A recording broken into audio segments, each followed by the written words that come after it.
Okay, we're going to call this meeting to order, regular council meeting Monday, August 5th, 2024, 5 p.m. With roll call, please. Well, please turn off your cell phones if you have it on, or mute them. And now let's get a roll call, please. Commissioner Edelman? Here. Commissioner Heatherington? Here. Commissioner Morris? Here. Commissioner Prentice? Here. Stand for the pledge of allegiance. Take your hat off if you would.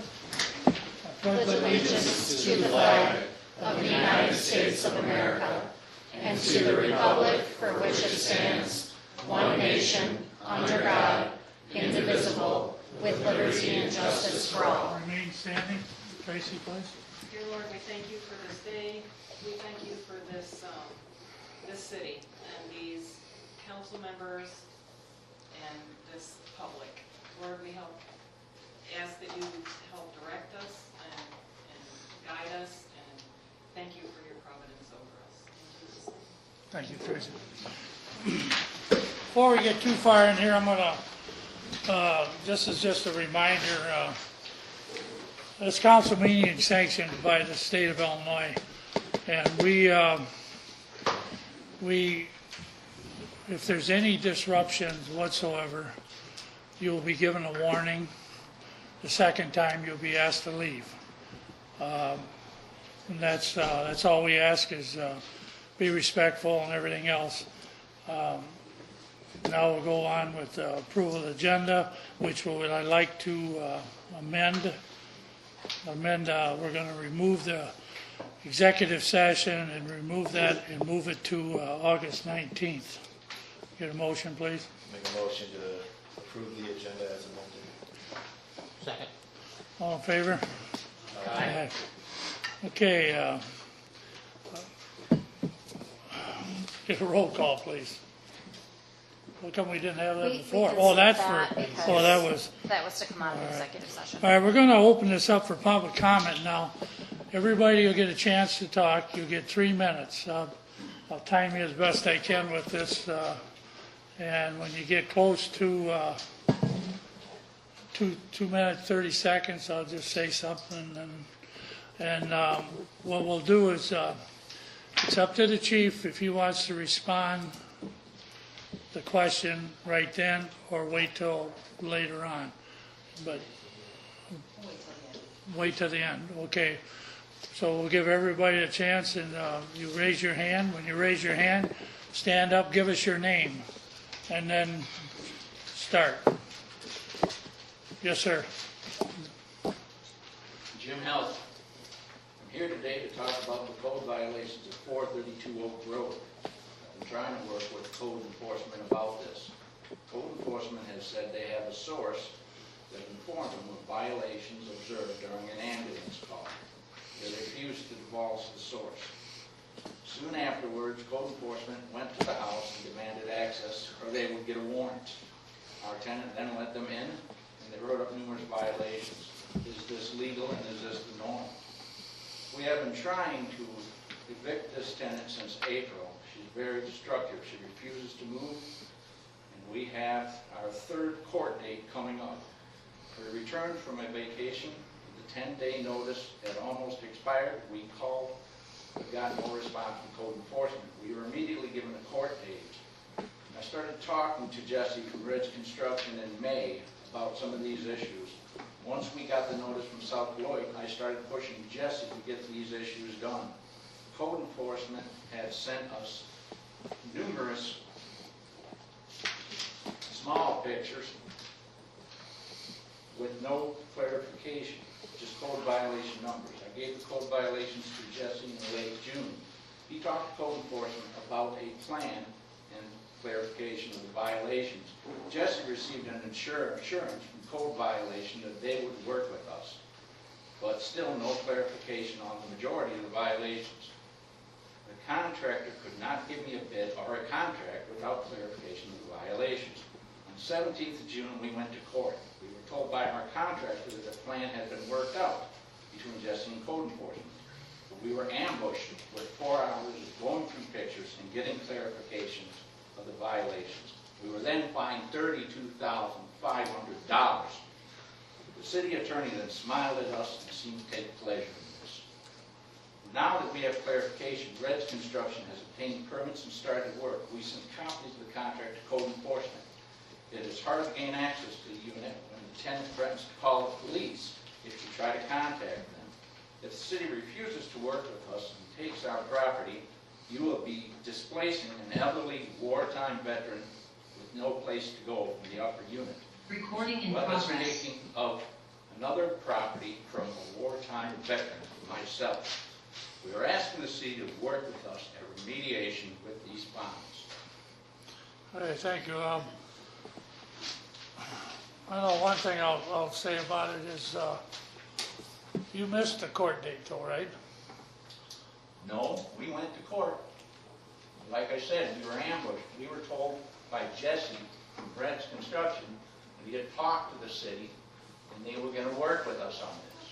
He can't give us a contract or get a permit or do anything until he knows what the problems are. These small pictures, he couldn't work with to figure out what was wrong, nor could I. At this point, the city just ambushed us and did The this. city doesn't, first of all, the city doesn't have these code violations, you do. I want you to understand that. We'll try to work with you, but you have to work with us too. It's not like, if we let you go with no penalties whatsoever for all these code violations that are not fixed, then we have to do it for everybody else. So, but if you want to come in here during a meeting, we'll sit and talk and see what we can work out. But we'll work with you, but you have to work for yourself too. I have. My Okay. contract. Well, with I Jesse- don't, we don't know who your contract is, and personally, what do we care? It's just that we care about the code violations, we care about getting them remediated, and we'll move on from there. We'll figure something out with fines and that, but Who will do that? Can you talk to my lawyer and can you talk to Jesse or my wife? Because I can't talk very well to code enforcement. It kind of gets, Yeah, we can Not- coordinate with his. well, that's what I said. We'll set up a meeting, we'll sit down, we'll straighten it out. my lawyer's Trent Ferguson. Well, you'll have to get your lawyer here. We don't deal with your lawyer can come to our meeting, but you'll have to call him, bring him in here. What meeting do I have? Well, when we get a date, and we'll have a meeting on Wednesday morning. So you'll let me know? Yeah, you'll have to be there. We'll want you there. That's fine. That's I what just we're, need to be told. okay, no problem. We'll move on from there. How's that? All right, you done then, Jim? Thank you. All right, next. If you want to raise your hand, comment on anything you want. Yes, sir. Give your name, please. Phil Muth. I was able to answer a few of my questions, but I'll just ask the questions again so those here can hear the answers to them. I had a question for the city council or the chief. Did we pay the town of Beloit for services not received during the month of July? And the chief answered me with that. I don't know if you want to answer it to the public of what you told me out there. Yeah, I will. Yeah. Okay. And then my secondary question to this is, I'm understanding that this is a contract for the month of July, moving forward through time. And my question to that is, who is at fault for breach of contract? If the contract was supposed to start July 1st, who's at fault? Is it the city, the city of South Beloit and the city council for this contract, and it's not being fulfilled by the town of Beloit, or is it the town of Beloit's fault for not providing what they should have started providing on July 1st? And those are my two questions for the board and council. All right, thank you. Next. Sure. Clark Schoonover, and that was one of my questions for the board, is whether city of Beloit is in breach of contract or in breach of oversight. But either way, that's this situation we're in is not good. And is our new chief working shifts, or is he strictly administrative? That's another question. And seems like we're leaning on our neighbors for mutual aid, and that's going to get old real fast, and it's just not a good situation. I don't know what it's going to do to our insurance rates, having an understaffed fire department. Years ago, we used to have an under-equipped fire department in the hurricane insurance range. And it's just, this could be a meeting unto itself, and I hope it is before it's all over with. It should have been before. And it's just unacceptable. And I hope there's a solution coming, and I hope it's made evident soon. Because there's people here that are really concerned, and I'm one of them. And whether coming to these meetings, 5 o'clock, fine. You might as well have them at 1 in the afternoon. Later would be better if you want more people attending. Addressing things on social media, it's the way it is, whether you like it or not. That's how a lot of people communicate. Things could be addressed very easily that way. And I'd like to see that happen. Thank you. Thanks, Kirk. Anybody else? Yes, ma'am. My name is Deanne Muth. Like he said, social media is really great. I've spoke with Brian a couple times on there. I like him being candid. I know that town of Beloit is not allowed to apply for their Illinois certificate until the contracts were signed, which is what I was told. Now, I'm curious, I know that South Beloit signed the contract in April. When did town of Beloit sign it? Because if they just signed it recently and they just now sent their stuff in, why didn't they start filling out the paperwork why didn't town of Beloit start applying when or maybe they did, when they signed their contract? So we don't have this delay of issue. I was told it could possibly be another 90 days. I don't know if that's just kind of like when you get a FOID card and they say 90 days, but you could get it in 3 weeks. So I don't know if it's just 90 days is the max. You could get it a lot sooner. And my answer about paying town of Beloit has been gratefully answered by 2 gentlemen here already. So those were my questions. When were the contracts signed by both departments? And when do they start turning in for their certificates so we can have a fully staffed fire department? Right here. Go ahead. Hi, I'm Debbie Dunlap. I'm a nurse, and I'm really concerned about what's going on in our city currently. Not having fire available, not having an ambulance available, properly staffed. In the hospitals, in any healthcare institution right now, there's big problems with staffing. What they do is they contract in travelers. Have we even looked into that to cover our city? The other thing is, I want to say that I totally discount what's on social media. You don't know what you're hearing or reading. It's best to hear it from the sources. And I would really appreciate some answers tonight. Thank you. Next. Okay, I'll say one thing about this. Everybody was talking about, staffing issues, which is the main problem here, is staffing issues. We've, for South Beloit, from January 1st to July 1st, 183 days, 5 days we had one person at the firehouse, one. And 27 days we had just the B ambulance. 156 days we had one paramedic on duty. This is a staffing issue. This is an issue that's been going on. It's a trending nationwide, and in just this area right here, the departments like Milton, Wisconsin, North Park down here in Illinois, New Milford, Amboy, Hartman, Sharon, Darien, and Roscoe now just went full time. But all these departments are either they're either merging or combining because they have staff issues as well. And it's, and and it's just like Chief Morris had said one time, he says, people are not coming out, they're not just signing applications anymore.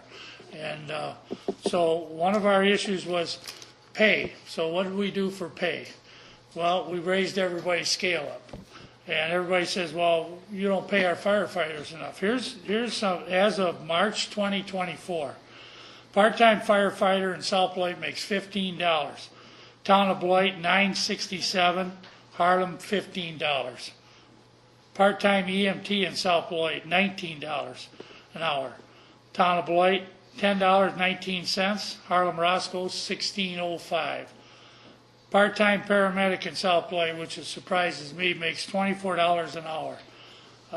Town of Beloit, $10.71. Harlem Roscoe, $19.39. Full-time firefighters for the South Beloit, which we have one, make $17 an hour. It's probably the lowest of the bunch. And the town of Beloit is $19. Full-time EMT in South Beloit makes $18. Town of Beloit, $19.04. Full-time paramedic, $19 South Beloit. City of Beloit, $19.59. Town of Beloit, $20.56. And this is, and we tried to get 4 full-time people. We put out flyers, we went all over trying to get people.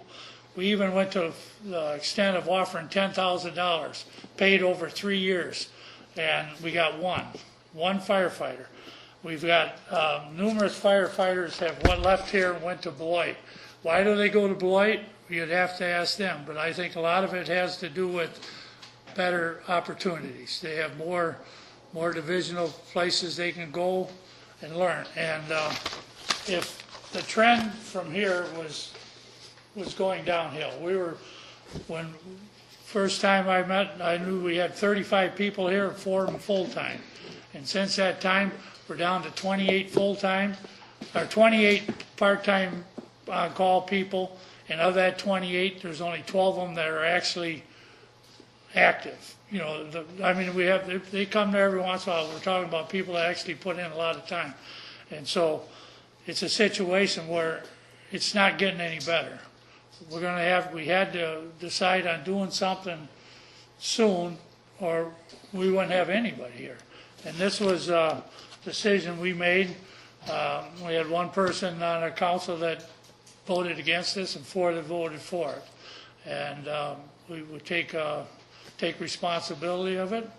And any time, and like you talked about Facebook. Well, for one thing, Facebook, I don't owe Facebook anything, but I owe the people in South Beloit, including myself and my relatives, that we owe them an explanation. I'm giving you the best explanation right off the hand right now.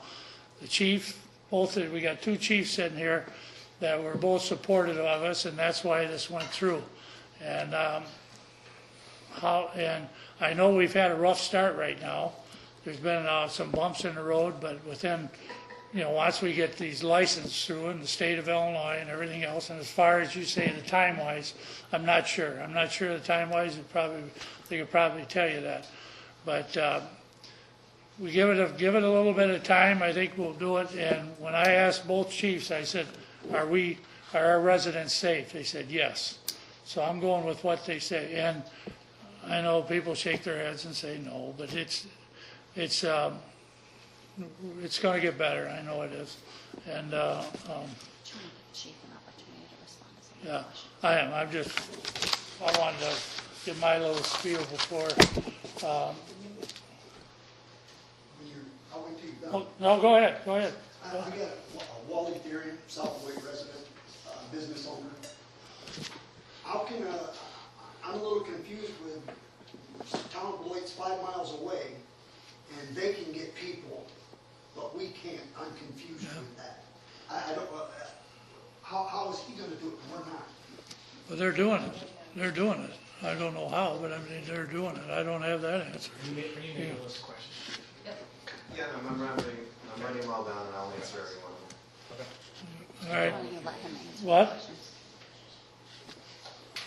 I've got one question to the pay scales that you rattled Yeah. off there, and did some quick math. And average worker puts in 2,080 hours a year, right?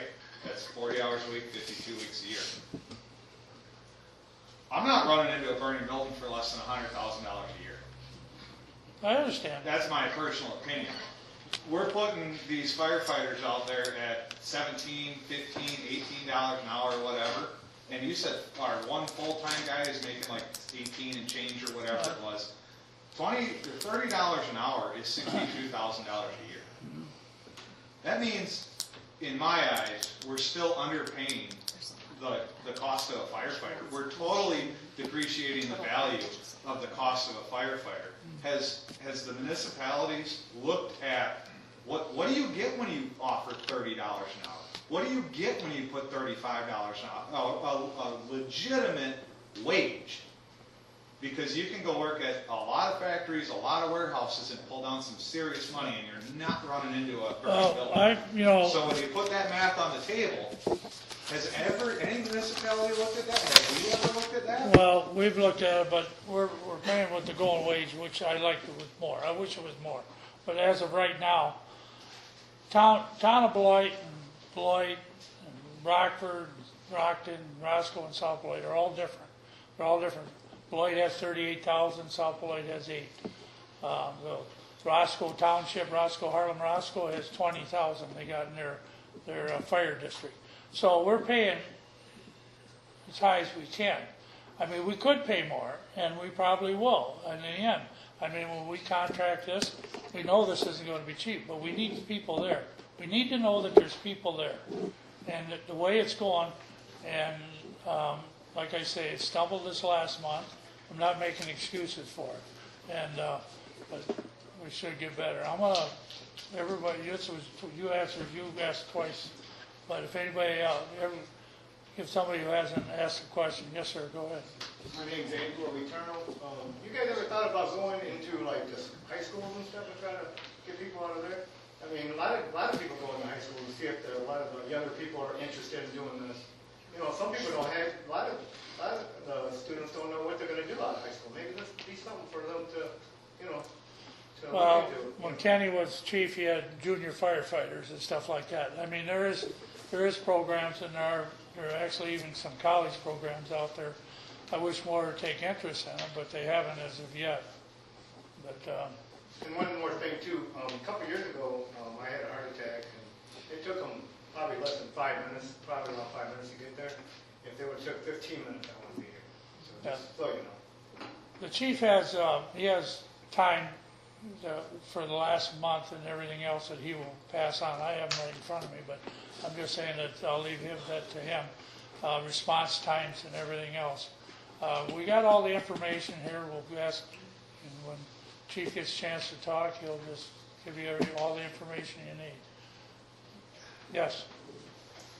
Angela Teeters, obviously, I'm here just with the concerns that everyone else has already said. But one thing I did want to say about the meeting times, it not only like bars for constituency from being able to come and speak to you at a time that is outside of their working hours, but it also keeps people from running. So that might be something to consider too. This room should be empty if you guys are doing a good job according to the citizens of this community. When you're not doing a good job, you're going to see this room full every single time. And whether that's 99.9% of the time, you get it right.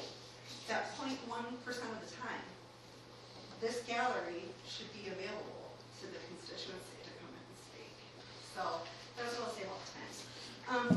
A lot of my questions are already answered. I don't want to hear what the chief has to say, but that's really more than I can say. Oh, and please, keep yourselves open to an idea of having a meeting where people can actually come in and talk to you guys, because you're more than happy to ask for a sales tax increase. Our property taxes are going up. I just got my bill. They're going up almost 30%. And I'm paying to be kept safe in my community. And so is every single one of these health players that are sitting right in this room right now. So I feel like an open dialogue, come to us, come to people before these decisions are made.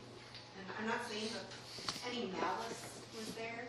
I do believe that every single one of you out there made this decision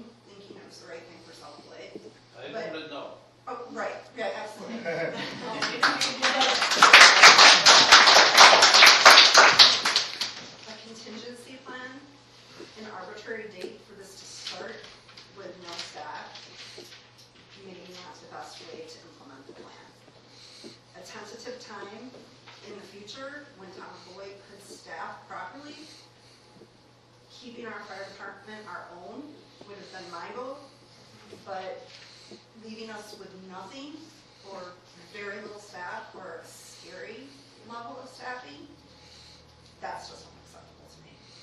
And maybe if one of you needs 911, or one of your family members is affected, you know, you think again before maybe making a huge decision like this without coming to your citizens. Oh, I know, I'll answer you a couple things there. First of all, and you know, I've been on here for a long time. I've never not answered a phone call or an email or a message. Never tried to hide anything, tell you just what I know and what we can do. And as far as meetings, our meetings, and we've went from 5 o'clock, 5:30, 6:30, 7. We had all these different meetings.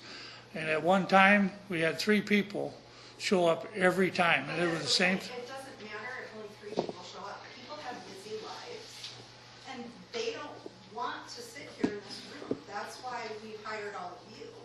And we do. To sit here in our stead and make good decisions. And when your constituency feels like you're not making a good decision, then yes, every single seat in this room should be full. And the people should be coming to you and saying, hey, you're my representative, and I don't agree with this decision that you're making. You can call. That's no problem. You can call anytime you think of. But see, there's another thing people don't realize. For 4.5, 5 months here, we've had this discussion in this hall, and it's on tape. And after when it's in this hall and it's on tape, and then you can read about it on our minutes to our meeting and everything else. This is no surprise. Well, I've known about this decision, And so do a lot of people, but we're waiting to see how it played out before we come to you. You know, for me, I'm a voter, I want to believe that you all, again, are making decisions that are representative of what the people of South Beloit want. And now we're here telling you, we're scared, we have concerns, this is real life, our families are involved. And so people get passionate when you start talking about their safety. And so that's why this room is full tonight. Any other night when you guys are making good calls that we agree with, we're at home with our families, taking kids to different practices, making dinner, doing laundry, and living our lives knowing that our voted-in council members are making good decisions. I don't have to sit here in this room when I know that good decisions are being made on my behalf. But when I want to come down here and talk to you guys in an open forum and be on record, I want it to be at a time that I don't have to take a change of clothes with me to work, ask my boss to walk out the door early so that I can get here and get a seat in the gallery and say what I feel like I need to say. That's not right. And you're not going to change my mind about it. I don't care how many meetings there's a precinct. thank you. Time is up. Yes, sir. Hi, my name's Dave. You know, one of my questions is, you named off our local cities around us, and we have, we're about to have a second pot shop. Where's all the money going with that? None of the other towns have that, and I got a lot of kids, so it scares me that it might take a minute for the fire department to get there. And if I was on the police officer's force, I would be scared that you guys would be gunning for me next. Because, first it's the fire department, then it could be the police, so. Who? I would let Chief Kenny. start to answer the question. All right, Chief, you wanna answer some of these? Yeah. Can I just ask one more quick question? I'm sorry. When we have one EMT person, we don't have any paid on call, right? Right now, yeah, there's people still Do on. they have to do a mandatory amount of hours, or they can just do it like one every 3 No, days? they can do it. They're not paid. It's a volunteer fire I department. understand that. We have only one regular fireman that we can schedule. The rest of them volunteer their time and schedule for pay. But if they decide not to show up because there's a football game and everybody's going to the football game, then then the thing suffered. But when you had full-time people, they were there. They were, I know. I understand your question, I'll answer it. What my question is one EMT, Beloit's getting slammed, Rockton is getting overwhelmed. If there is not, it's summertime. Anybody that's ever worked in this field in summertime knows that it's busy. You got one paramedic that's driving the ambulance who can give the care on the way, or let's say they stabilize them while they're waiting for the other crew, but what if there is no other crew? What if nobody else can go? hey, chief, Well, it's, all right, anybody else has got questions, the chief is making the list. He's trying to wait until everybody gets questions out, so. If anybody else wants to speak up, yeah, all right, Can I just ask you one more quick question? Is this the long-term solution? we believe it is, yes. That's disappointing. Yeah. We've already had a chance. We're going to, if you haven't asked a question, All right, so I guess my first question is South Beloit not afraid of getting sued over what is going on, especially if somebody dies and they can prove that that person was not cared for in a timely manner? That's my first I question. don't know. My second question is to the chief. You want to dole out some numbers with times. Are those times the time that our one paramedic or one firefighter can get to the scene alone, waiting for other people to come? Are those the times you're going to provide to us? Because okay. All right, now it's time for the chief to have his say. All right, I think I got everybody's concerns written down, and I hope that I got everything, and I hope to answer everything to everybody's satisfaction. In regards to the payment of this contract, there has been no money that has been exchanged at this point. It won't be exchanged until the town of Beloit receives its Illinois Department of Public Health licensure for Illinois. So no money has exchanged hands. Breach of contract, I'll defer that one to the city manager. I would probably defer that to legal, but there's not a breach of contract so long as we're covered and we have mutual aid and auto aid in place. The next question I wrote down was, is the chief an administrative or a shift chief? The chief is strictly administrative. This is a fire station. It's not uncommon for a chief to be in charge of multiple fire stations. The chief in Rockford's in charge of 10 fire stations. Chief in Janesville is in charge of 5. This is this will be a 6-station configuration, which is easily managed by a single chief and his support staff.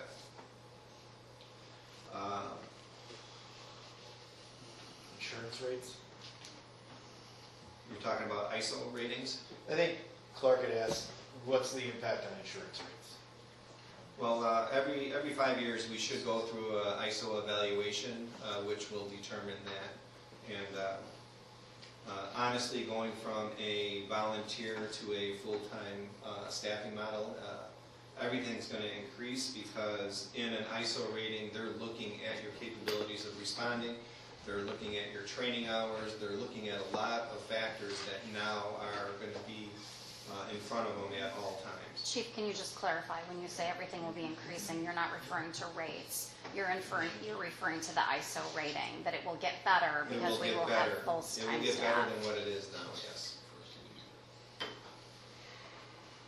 And and that rate can always be challenged too by the fire chief and have them come in before their 5-year annuals.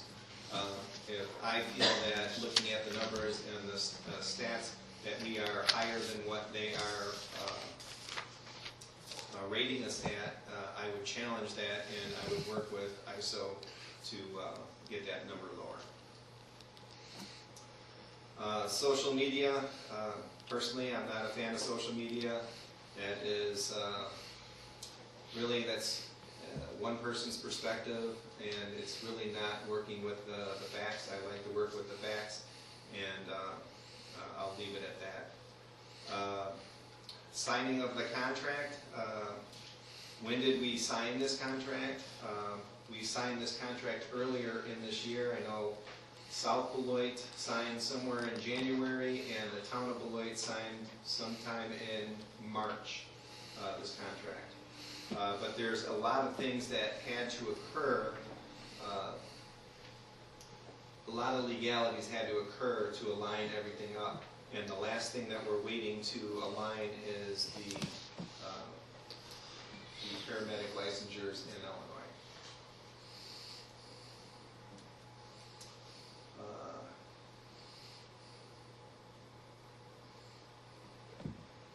Let's see, on availability.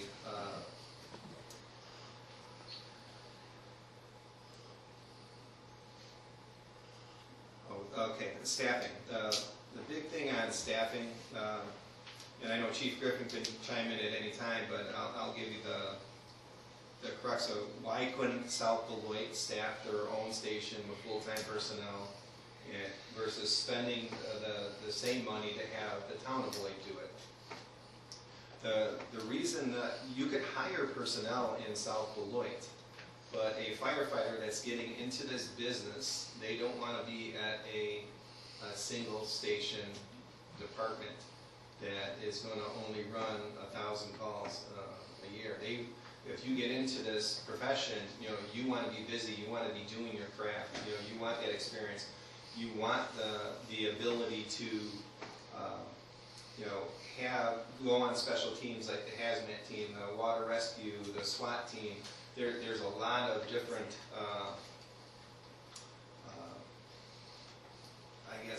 incentives that firefighters get with a bigger department.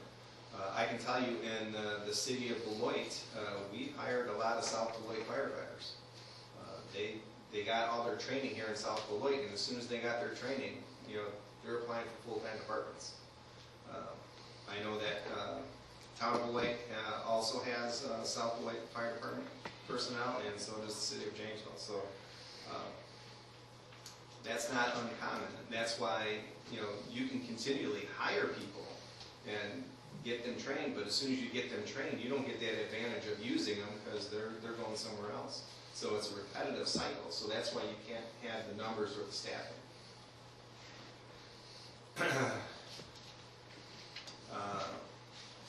Why is the town of Beloit able to hire personnel? Town of Beloit is, it's a small department, but it's growing. Since I've been the fire chief, we've almost doubled in size already with full-time personnel. We're in the middle of building a second fire station right now, so that we have better coverage just in the town of Beloit alone. So there's more opportunity. It's a very young department, and but we're growing, and it's very attractive to personnel to be in the town of Beloit. So that really covers a lot of the recruitment, and part of the recruitment was asked, why aren't we getting into the high schools and stuff like that? High school, if you're getting into the high schools now, that's a little bit late. You really want to get into the grade schools, and you get into the grade schools, you start priming the pump at the grade schools, and as they're going through schools, you're in constant contact with all of them, all the way through high school, and hopefully when they're in high school, you work with the local tech college that award the high school so that they can start getting some of the minimum qualifications in high school, so that when they're out of high school, we can start utilizing them. And I can tell you that's what we do in the city of Beloit. We're out there from nursery school all the way, we see them all the way through their school year, and we've worked with the tech college, so they can even take EMT courses at the high school and come out as an EMT once they graduate. Just last week, we had a 3-week summer school program for the junior high personnel, where they spent 3 weeks at the firehouse, learning our craft, going through everything, including cutting up a car, just so that they can see what we're doing on a day-to-day basis. It does make a big difference, but we gotta get them early and you have to stay on top of that. There was a question, I know this isn't a question for me, but I'll answer it because this is my opinion about when there's a full council meeting like this, that is a bad thing, that the council's not doing their job. I totally disagree with that. Council would love to have a full, not that I'm speaking for them, but in general, council wants to see a full room here so that, you know, we have community input for some of the decisions that they have to vote on, because you have that ability to give that input before they vote on an issue, instead of reacting to an issue that they've already voted on. So having a full council meeting, I think is a good thing. Is this the right decision? You know, again, this is my personal opinion. This was brought, Chief Griffin did a fantastic job of identifying the issues, working through the issues, trying, exhausting everything that we do at a big department here to recruit personnel. And it's the same cycle. It's just perpetual where people are leaving. Once you get them trained, they leave. And, you know, and it's very discouraging because, you know, as a fire chief, you know, you don't want to hold a firefighter back after they receive all the training. You know, you want to see them succeed, and, you know, you want to see them, you know, attain the career that they're getting into the way that they want to. So, you know, that's just a way of life. Is this the right decision? Going from a paid on premise, paid on call, volunteer department to a full-time department?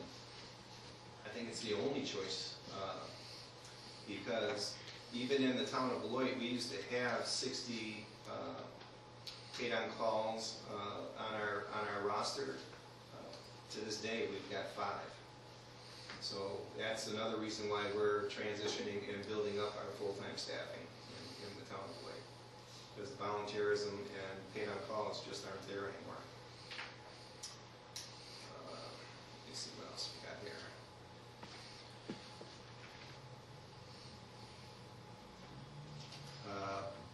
There was a question in regards to, you know, picking a right date to start this. The right date to start this is the date in which we can legally operate as a fire department here in South Beloit. And that is not up to South Beloit, and that's not up to the town of Beloit. That's right now in the hands of the Illinois Department of Public Health, because they're the ones that are holding the licensures. The town of Beloit personnel went through the testing process, the transition from Wisconsin to Illinois, and all our personnel have passed. We're just waiting for paper. That's all we're waiting for. Once we get the paper, we're all set. We have been training the personnel that we have hired, and you know, they're doing really well. Matter of fact, my training officer is in the doorway there, hiding from everybody, but... Can I speak to the licensure just real quick? Sure. I know that we've worked to expedite that. The City Hall staff has talked to John Cabello to work to get that expedited, and I personally talked to John Cabello today and also spoke with State Senator Andrew Chesney 10 minutes before this meeting to help get that those licensures expedited as quickly as possible. So I have pushed it up as far as the chain as I can possibly go to try to get these expedited as quickly as possible. Aren't most paramedics national? No. I know that when you go through paramedic school now, they are all national. You got individuals that were here prior to that requirement. And you still, with the national certification, you still have to transition into the group that you're going to. In retrospect, doesn't July 1st seem like a mistake?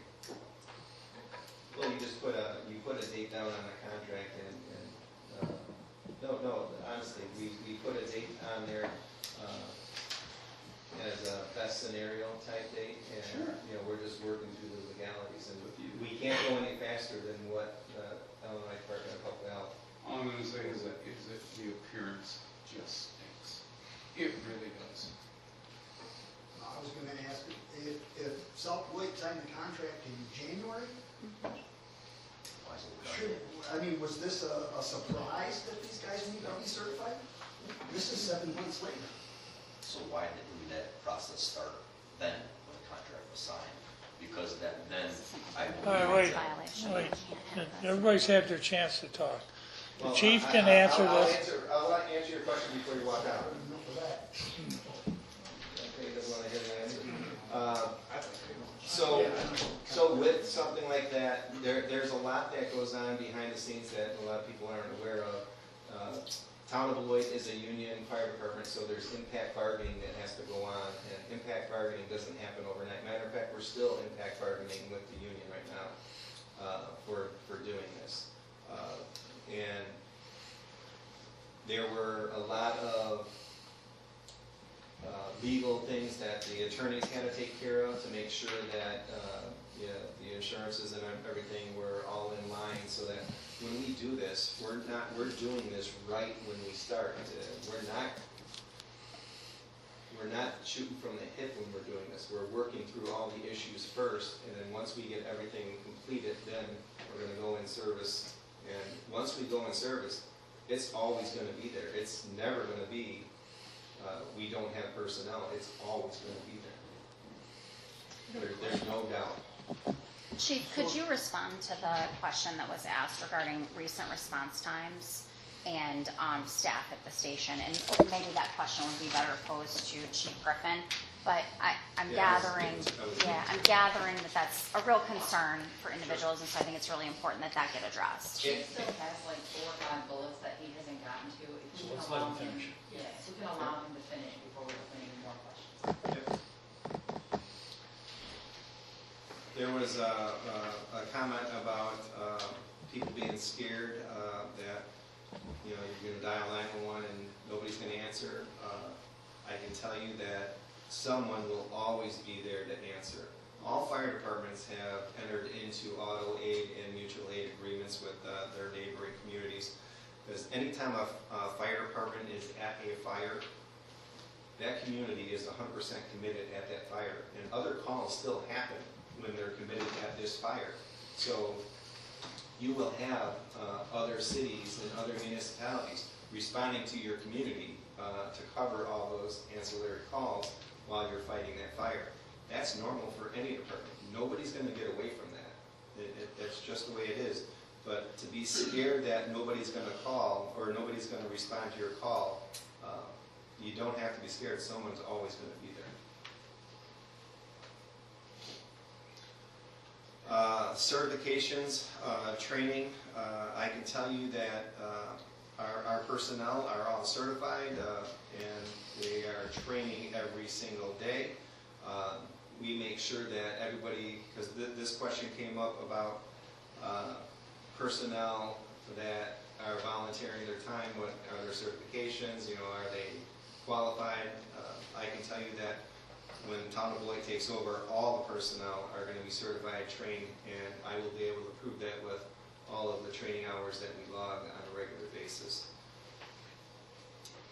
Is this a long-term solution? Absolutely. I don't see any other way of doing it other than you know, staffing. The only way to do this is by staffing full-time personnel. And then the question with the response times. Your question was, is it one personnel? So from July 1st to July 31st, the response time, the average response time is 5 minutes and 42 seconds. That is not the first vehicle that responds to that call. That is all the vehicles that were assigned to that call are there during that time. So January 1st to June 30th, the response times are 5 minutes and 47 seconds. Again, if you got multiple companies responding to that incident, that time is for all those companies to be at that incident, not just one person in a vehicle. So that person, whoever called that for that emergency, has got the full complement of apparatus and personnel there to handle their situation. Yes, okay.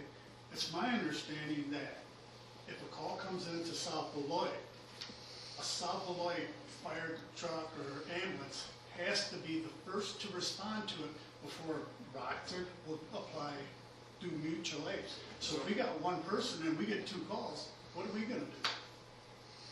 Yeah, well, that's a false statement, because I can tell you that even in the city of Beloit, we can have outside agencies respond first on any one of our scenes, depending on our workload for that day.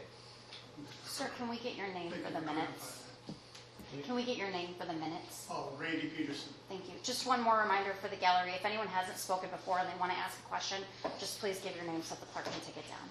So my question is, how long is this like contract for? And what happens if we go, is there renegotiating when it's up? And what happens if we don't reach an agreement?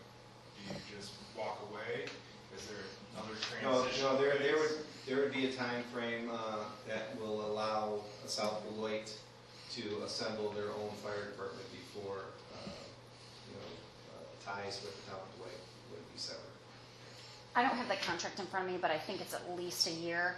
It could be even longer. So if there were any reason why Town of Beloit didn't want to continue in the contractual relationship, or South Beloit didn't want to continue in the contractual relationship, there would be enough time for South Beloit to attempt to hire their own staff or enter into an agreement with another entity before Town of Beloit would no longer be providing service to the community. And the reason for that is, we don't want any break-in coverage for the community.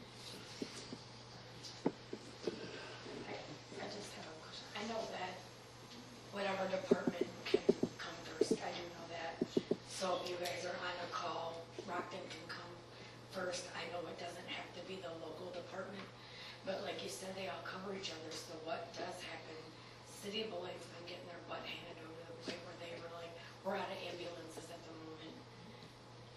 We have one person, they're on a call, and Rockton's out. How long do we wait for a response time? Our boxcars are built out, as you're well aware, to the 5th alarm. So we've got over 20 ambulances on the boxcar. So we'll just keep going down the list. So it just gets the time, and that was kind of my point, was I understand the local legalities and all of that, and the box alarms. Yeah, it's not uncommon for the city of Janesville to come to Beloit for an ambulance call. No, and I do understand And that's a that, long response. but that's a long response time, Yes. and that's my concern. It's not that Rockton can't come first. I know they can, but Rockton's not high-staffed. City of Beloit, I do know they get their butts handed to them, and they might not have ambulances. We have one person, they're out, and now we're waiting 20 minutes for Janesville to get here. I could have driven to the hospital.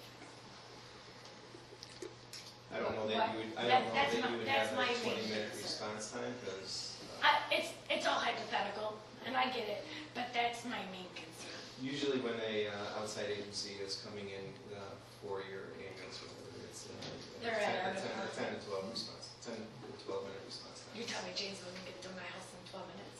I'm not saying that they're going to be the primary coming, you're going to get her own hospital. Okay. I got one question and statement just to this. After listening to the mayor, listening to the chief, am I correct in assuming that the South Beloit Fire Department has been in shambles for the last few years? Yes. No, they've been short-staffed. I didn't say in shambles. Well, short staff, that's Yeah. shambles in True. my opinion. You don't have enough manpower to do the job. So, Well, they've it's had, nothing new. no, it's not new. It's just- Okay, that's, This is no surprise to anybody. So, well, the people that are staffing in our firehouse, correct? Correct. Now, will they be considered town of Beloit firefighters, or would they be South Beloit firefighters? Because for insurance purposes, wouldn't that make a difference? Because if I have They will be being billed out of They will Beloit be for town of emergency. Beloit firefighters working in South Beloit, and the attorneys worked out all the insurance information so that all that works out. All the rigs are all South Beloit. The fire station is still South Beloit. It's just, we're supplying just the personnel. But what I'm saying is, so let's say I have a catastrophic accident myself, and, you know, technically, town of Beloit would be transporting me to the hospital. So my insurance, you know, Blue Cross Blue Shield might look at, well, you're in Illinois, why did you call for an ambulance out? Your insurance will look at you as you're transported by South Beloit Fire Department. Okay.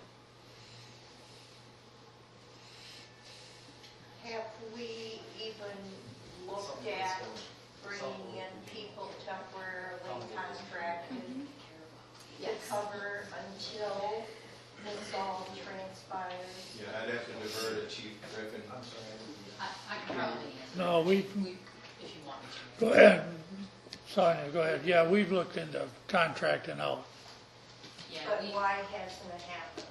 they're 12 to 18 months out to staff also. We were at a shortage, we needed it sooner than that. No one can have even temporary staff here tomorrow, no one. There is a crisis in this country for paramedics, without a doubt. Rockton's having their problems. Was nothing compared to the amount of time that it would have taken for 3 or 4 entities that Chief gathered. And it was $140,000 a medic, and that didn't get us any fire protection.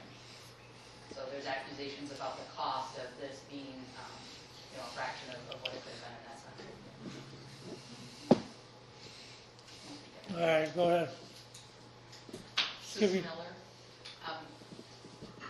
How long ago these talks started? You say you can't staff it like now, but this has been going on a long time. This is not just something that's new. People are just finding out about it, but, so this was. This has been in the paper. This has been in the paper numerous times. We've talked about it here in the open meeting. And if people The don't, answer was, we don't go on Facebook and tell you what's going on. That's up to you. If you want to be on Facebook, go right ahead. well, I But thought if- I got to talk, I'm sorry. What? I thought it was my turn to talk. Well, you asked a question. I was, I give you the answer. well, it wasn't communicated. I don't get the newspaper. I mean, And my phone number's in the book. And all you have to do is call that. I've answered well, I'm everybody's just call. saying, this has been in the works a long time for her to make the comment. That's why I was kind of directing it towards her, because she made the comment that we needed it now, and we need it now, and no one can do that. But no, this has been going on long Can before. I address that and answer that for you? Sure. We were in discussions with 2 other fire departments and private contract ambulances to try and come up with a solution for the manning. This has been going on for a year and a half, almost 2 years. We have entered into contract negotiations with a couple other departments, and those fell through. So it's just a matter of Plan A did not work out, so we went to Plan B, Plan C, and this is where we're at now. But we have been attempting to get that coverage. Our first attempts were to contract out the paramedics until we could get our own built back up. Just didn't work out. The people were not available to do that. And basically, the ones we had that left is because they were feeling that they could get a better pay elsewhere. A lot of your full-time guys, absolutely. Not so much better pay and better opportunities. They go to a bigger full-time fire department. There's advancement to lieutenant, to captain. There's battalion chiefs. So those are all big pay jumps. You know. With 4-person staff here, there's not a lot of room for that advancement. Thank you. Thank you. To Chief, what is being Name. done now? Name, I need a Oh, name. sorry, Lori Domansky, sorry.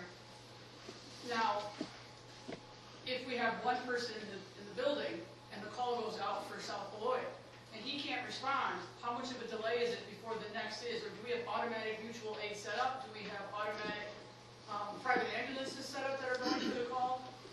Any of that, until we get Beloit in. And then secondary, when Beloit's in, will they be guaranteed that they're going to be here? Is there going to be, Guaranteed.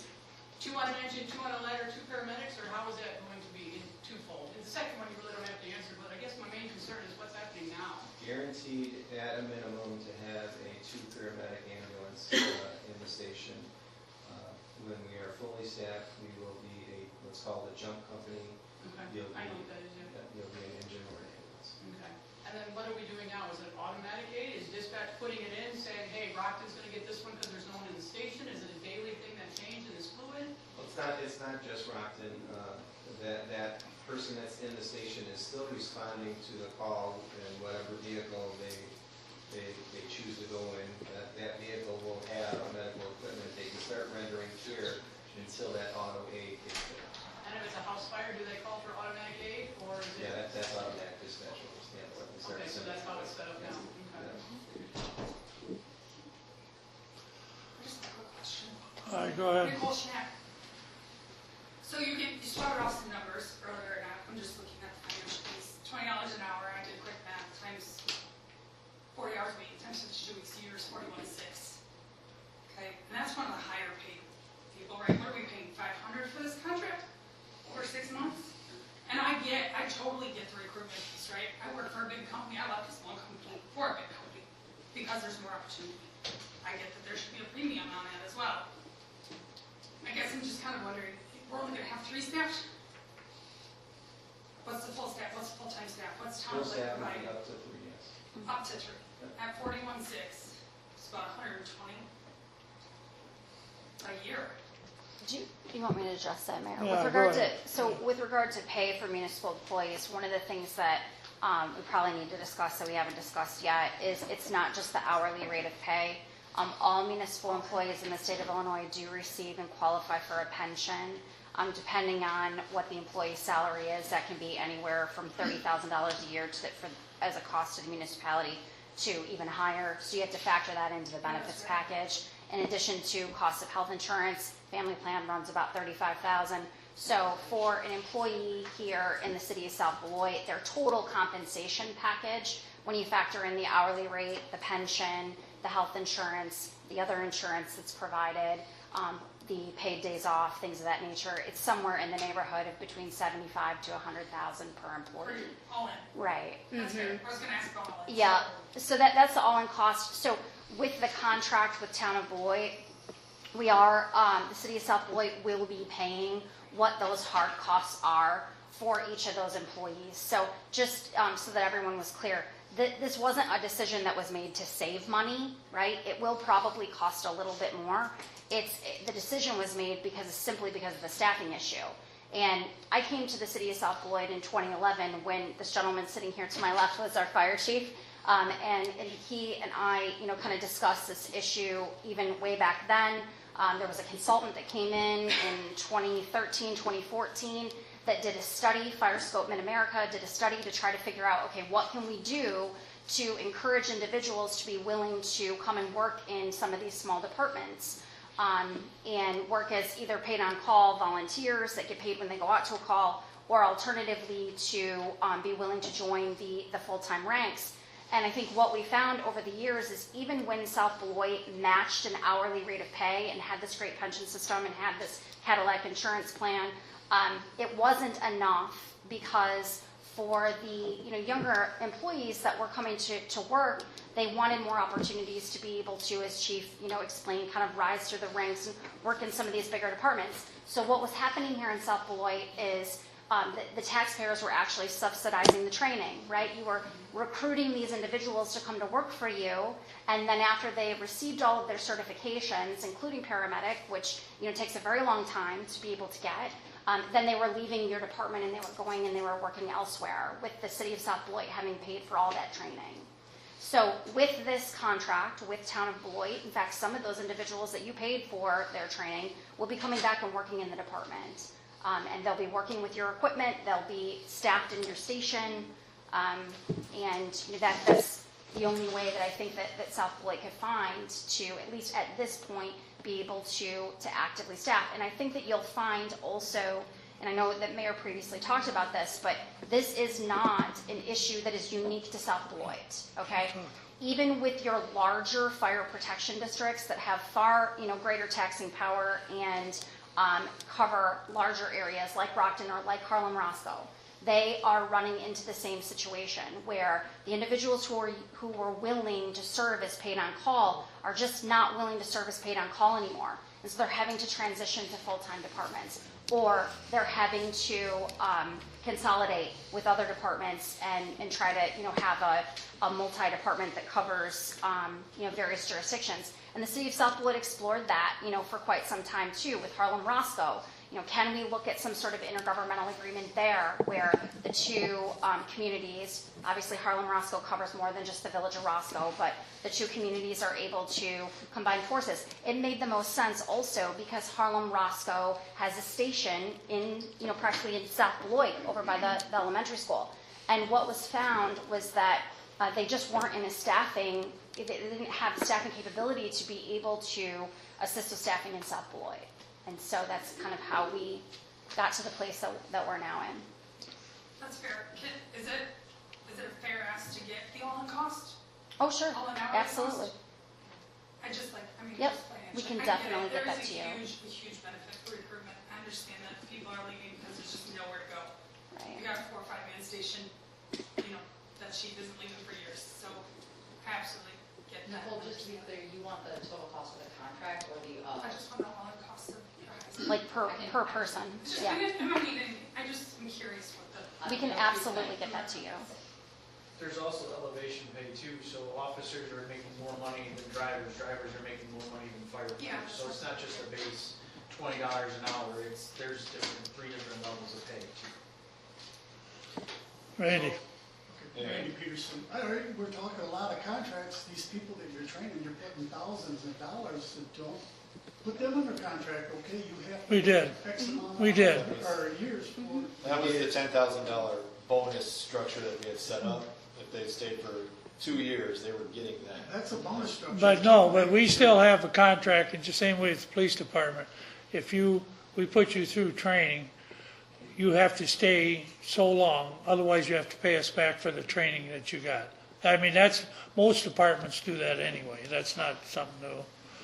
But yes, sir. So I guess I'm looking for a definitive answer on, are we giving up on our fire department, or are we still going to actively recruit and try to get people in and maybe one day restaff it? We are staffing it. Well, with another town. People say like it's our department or it's South Beloit's department, which is true. It is South Beloit department. The 28 people that were on that list of names and where they lived, 4 people of the 28 lived in South Beloit. And there was a couple other ones that were from South Beloit that moved out that were on the list. But I'm just saying that who knows who's wearing that hat when they come to put out the fire. I mean, it is a South Beloit Fire Department, just manned by other people, is all.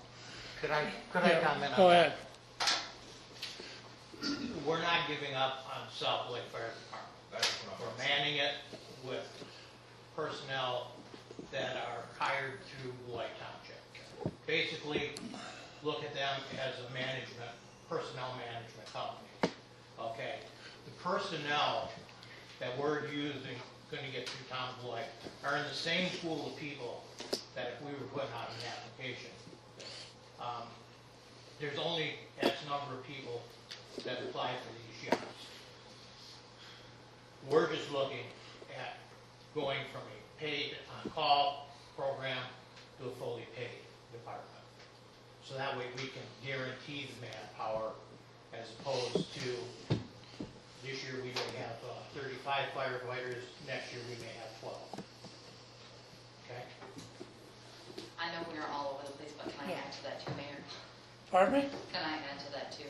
Another thing that I feel like is missing is 3 years ago, we did an employee sort of evaluation of please help us identify the critical needs of this department and what you would like to see. circle all kinds of options. And when we were talking about potentially contracting in an outside company just to provide medics, and then we would staff our own fire, because, you know, the day of ringing the bell and having 100 people pile in from Taylor Freezer, you know, that could still happen. We could do our own fire service without our medic service, and that cost got astronomical. But what we found is that the people who are here, who are still running calls every day, who are still working more hours than they wanted to, they didn't want those contracted people. They wanted people who lived around here. That was really loud and clear. Like, they would rather rely on our neighbors to help than they wanted some contracted fly-by-night ambulance company to come in and run their calls. So that was a critical piece that this board used to say, let's just share services here. Another critical piece that this board used was contracting with other departments may have meant there wasn't people in this city. They wanted people at 429 Gardner to be in that building. They wanted people there. So to have people within our city limits guaranteed was a huge factor, and that's something we didn't touch on.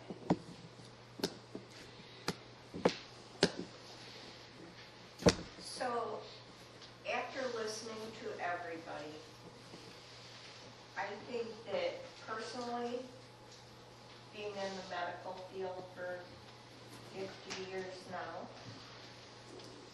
I can say, listening to the attorney, listening to everybody, and the rationale for why we're doing what we're doing is a good idea. It's like a big conglomerate buying up a little conglomerate, putting them together to give a better product. I think we're doing the right thing. Just because of staffing, and I know staffing's an issue. My biggest issue is when. When is it going to happen? I think that everybody in this room would be happy to know a date. I understand you're waiting on licensure, you're waiting on certifications, you're waiting on... Recording in progress. But I think that everybody in here would feel more comfortable having a date. We all wish it happened yesterday. And we're not getting that date that you're looking for from IDPH.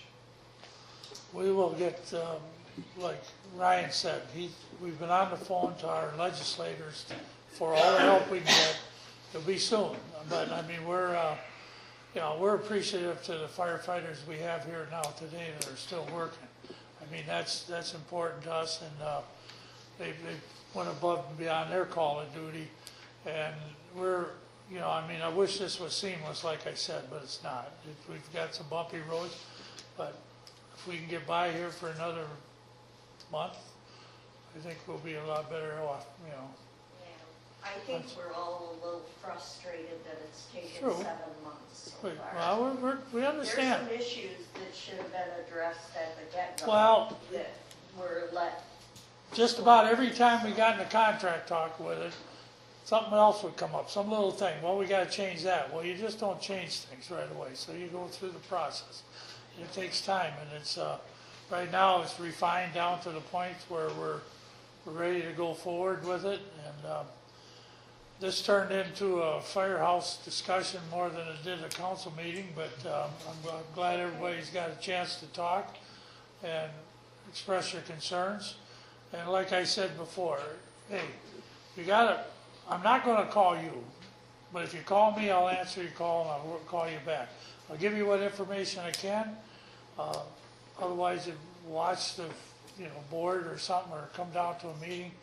And I know we all feel pretty much the same way. Anybody else got anything to say? Ryan? Kenny? Courtney? I guess I do want to address one thing, or two things. Social media will be my second one. First one, you brought up fire department shambles. I don't necessarily like that term, but as they alluded to, and I hope that the message got across, that personnel, we noticed a problem a couple years ago, and it's been continuing to happen, and we've been trying to get there as quick as we can. So hopefully that came across to everybody that we've been trying to get there.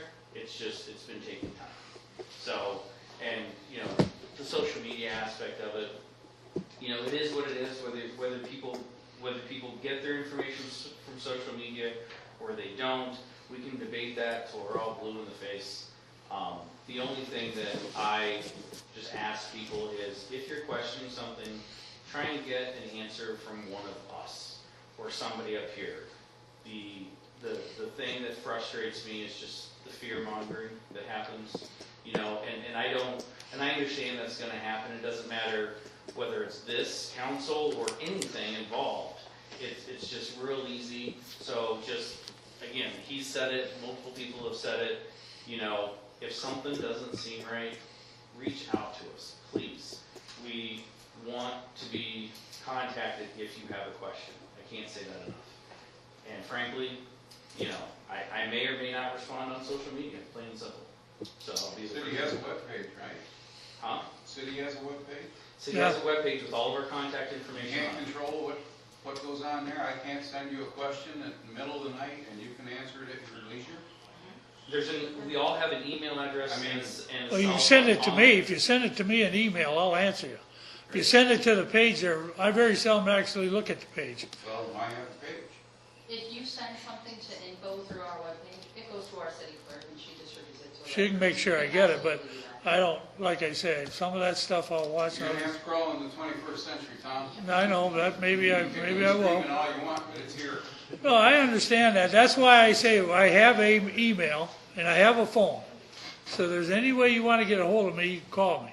And there's been people, Joyce Blakeman called me, talked to me the other day for a half hour. There's been other people that called me, and I would be more than happy to talk to you about it, but I'm not going to talk on Facebook. That's all that's to it. For a half hour. Mayor, can I say something? Yes, sir. Jason Griffin, former fire chief of South Beloit. I just want to say, the people that are serving you today are working their butts off. They are a great group of firefighters that are dedicated to the city of South Beloit. They love this community, and they're still there in their station today, responding to these calls. They're under a microscope right now, and they feel the stress. These conversations are very stressful in the fire station and also on the scene. They don't know, whatever they do, they feel like they're being looked at. They're working their butts off. They're great people, and we should really honor them and what they're doing. I've been at this fire station for 2.5 years, and we've been trying to fix this situation. And I've been talking to them and trying to get information from them, what we can do, how we can do it. And it's beaten them down for the last 2.5 years. And I know we're at the end of this line, but please respect our firefighters. Give them the respect that they deserve, because they're doing this out of the goodness of their heart. They could walk away today and be like, sorry, South Beloit, you guys got it. And please just give them the utmost respect as they can. Please. I think they know that we respect them. Also, I clarify, you had made that comment about when we pay, somebody made it about paying for them to be trained and then they leave, right? Yeah. I was at the meeting when it came up, and it was asked, the question was said, they don't even work there. I said, don't you guys have them sign like a intent to serve, or you gotta pay it back? And you said, no, sometimes they only stay 2 or 3 months. No, And if I you don't understand get they it. stay there That 2 years. used to. No. Used to be that It way. used to be that in way. the past, but we've changed all that. We changed When it. was that changed? Well, we About signed 2 years contracts ago? for Paramedics. 2 or 3 years Since I was on the ago. department, and that's been, I've been on Well, 7 years. when I was at the meeting, and you were talking about that part, and that's, I could have left here thinking, why are we paying for people to go through training and not making them sign that they'll be with us a certain amount of years? We Well, paid, it would have been at certain ranks, so maybe basic firefighter off the street, they don't have to sign anything, we continually pour into them in in-house training, but when it comes to medic or Specialized. they always have signed. And one more thing I wanted to add that didn't come up today, just so everybody knows, is there's been some questions, she was left. She had a question about the timeline and when is it gonna happen. I think it's important to note that there's zero template for this. This has never been done over a state line. There are hurdles here that are in place that we are navigating for the first time. And already, our agreement that's been signed since mid-March, other villages and towns and cities and states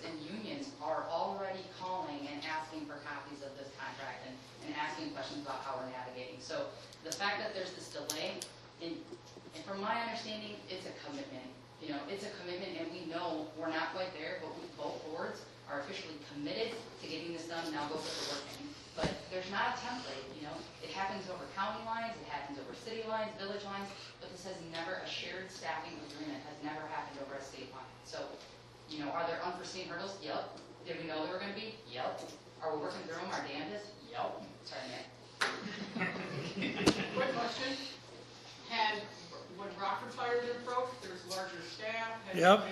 We negotiated with them. We went down to Rockton. Rockton's got a fire department staff, but they have ambulances contracted out.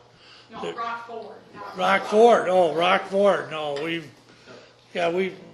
Kenny might have talked to him, but I don't No, know. Rockford, I didn't talk to Rockford. No, he talked to Rockton, yeah, okay, we didn't talk to Rockford, you're right. I But, just think it would have been easier with a larger staff, and again, the whole union thing, but it's in the same state, and I didn't. oh, they didn't, they said no, simple as that. Rockton? He's asking about Rockford.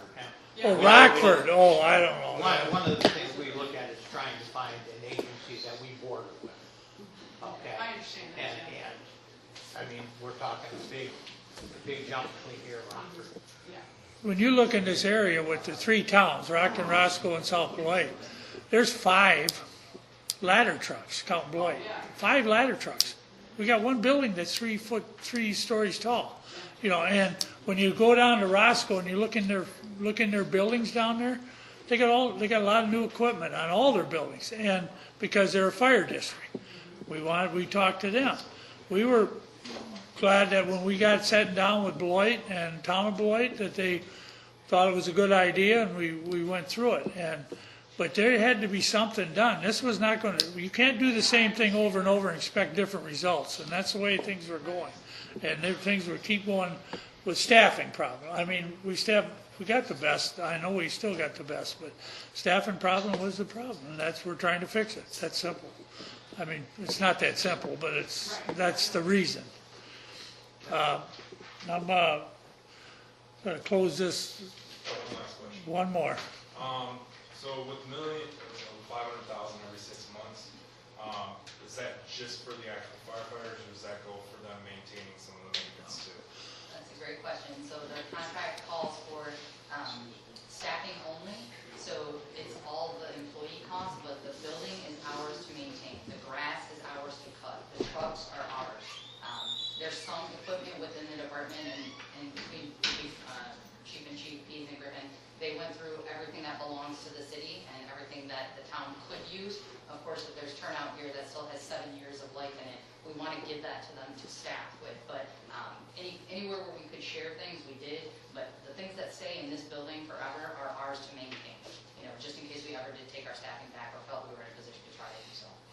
But the bodies will come from the top of it. Well, first of all, I'd like to thank everybody for coming in, because this is, I think it was a pretty good discussion. I don't know if anybody got what they need out of this discussion, but we're here to answer the questions. Tonight, I think we're going to move on and finish the rest of our council meeting.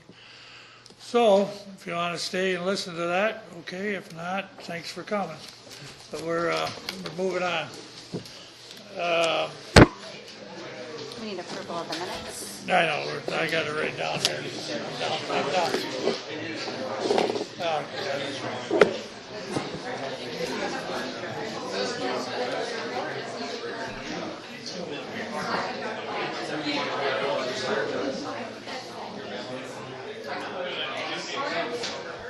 Hey, Randy, we didn't even have to throw you out.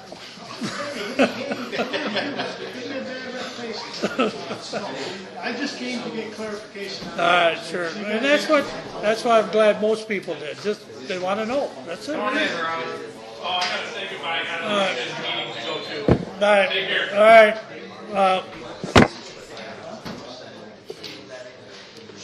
Yeah, we gotta move on. All right, we're gonna call approval of minutes. For approval of minutes, regular council meeting held on July 15, 2024. Get a motion, please. So moved. Second. All in favor? Aye. Okay.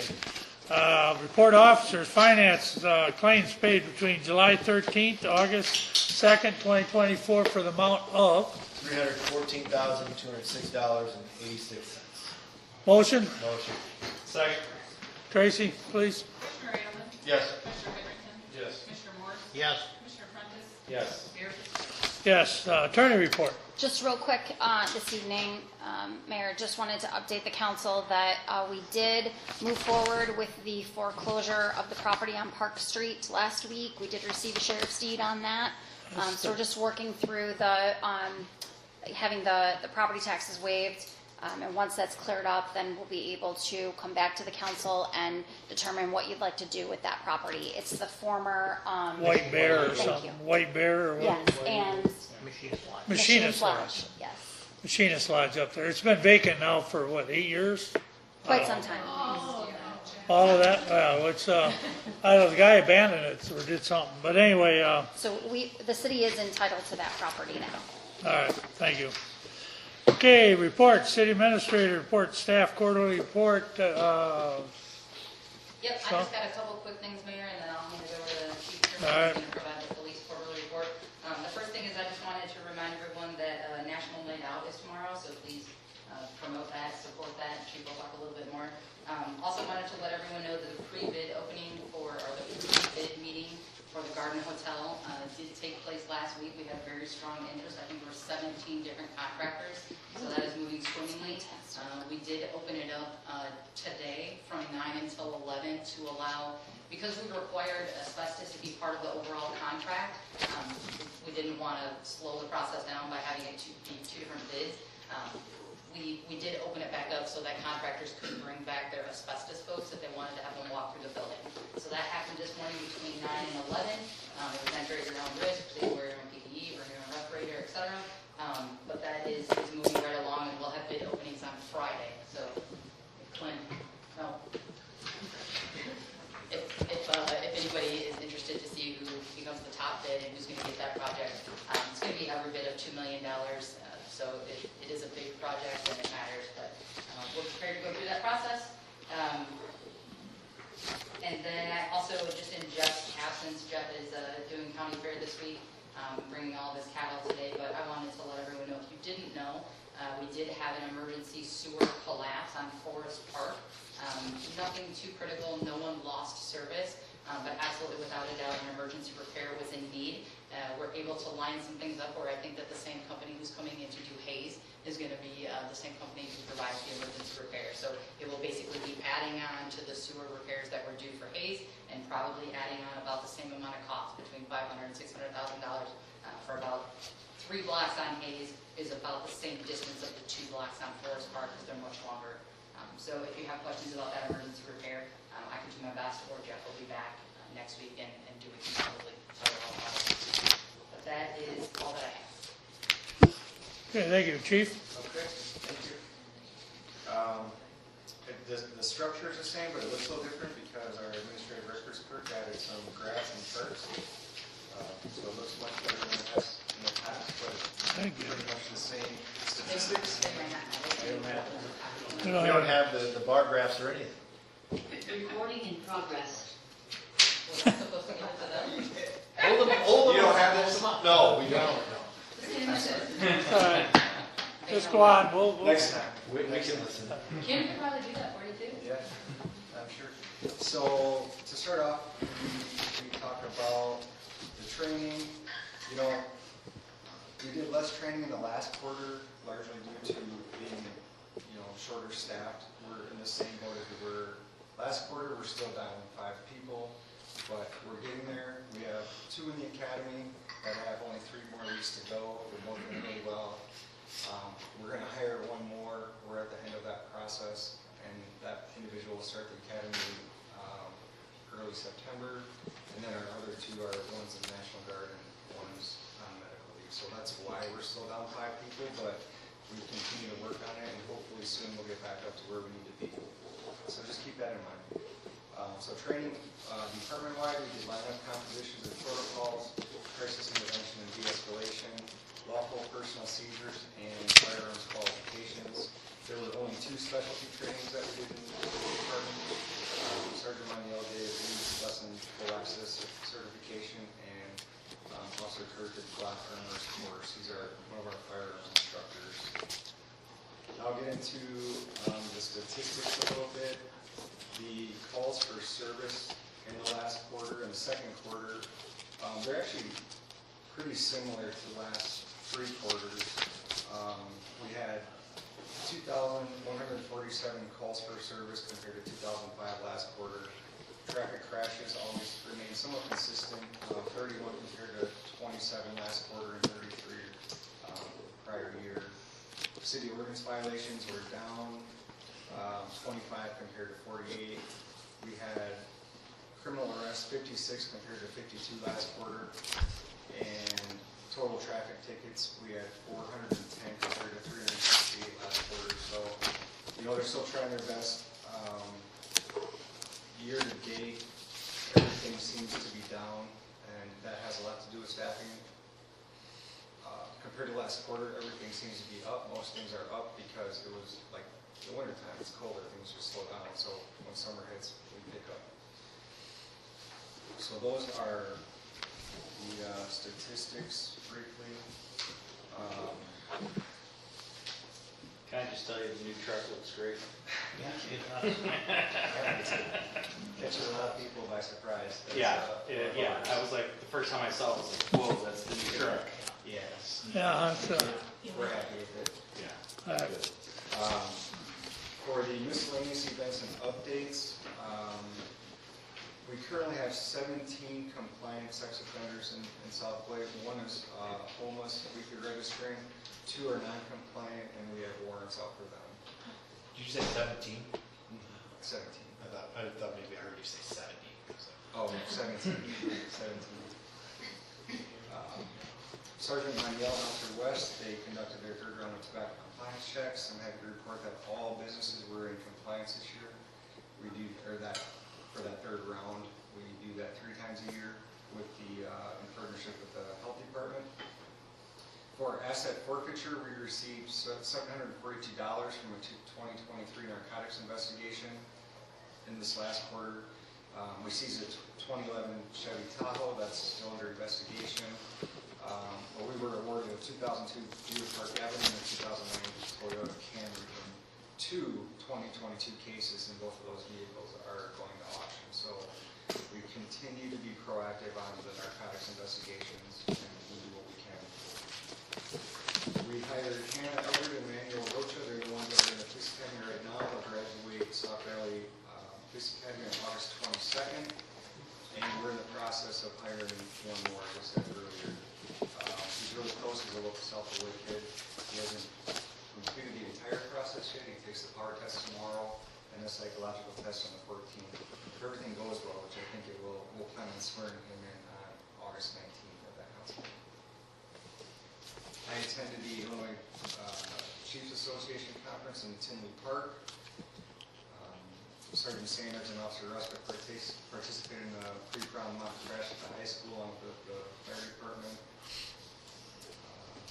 We passed our leads audit. We get audited every 3 years, and leads is what we use to run license plates and people. They audit us, and we were in compliance, and we have a certification letter to go along with that. There's a few of us. I met Sergeant Sanders, Officer Ruska, and then also Administrative Records Clerk Kim McKee.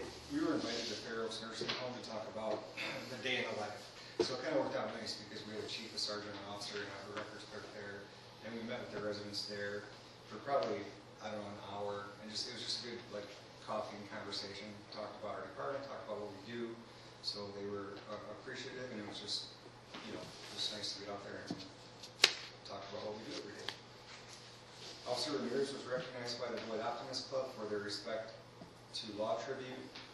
We picked 1 officer or 1 person per year. They really want to have that officer focus on, in the year prior on, what do you do to help children in your community? And, Officer Ramirez is just he always has such a positive attitude. He's out there talking to kids. He's the guy that'll stop and play basketball with them. He's the one that consistently, we check on our sex offenders every single year, a couple times a year. And he just has a true interest in keeping everybody safe. So he was recognized by them. We attended the police memorial breakfast, a few of us did, for National Police Week. We displayed a squad on Cherryville Mall. We had the Memorial Day parade last quarter. Everything went well.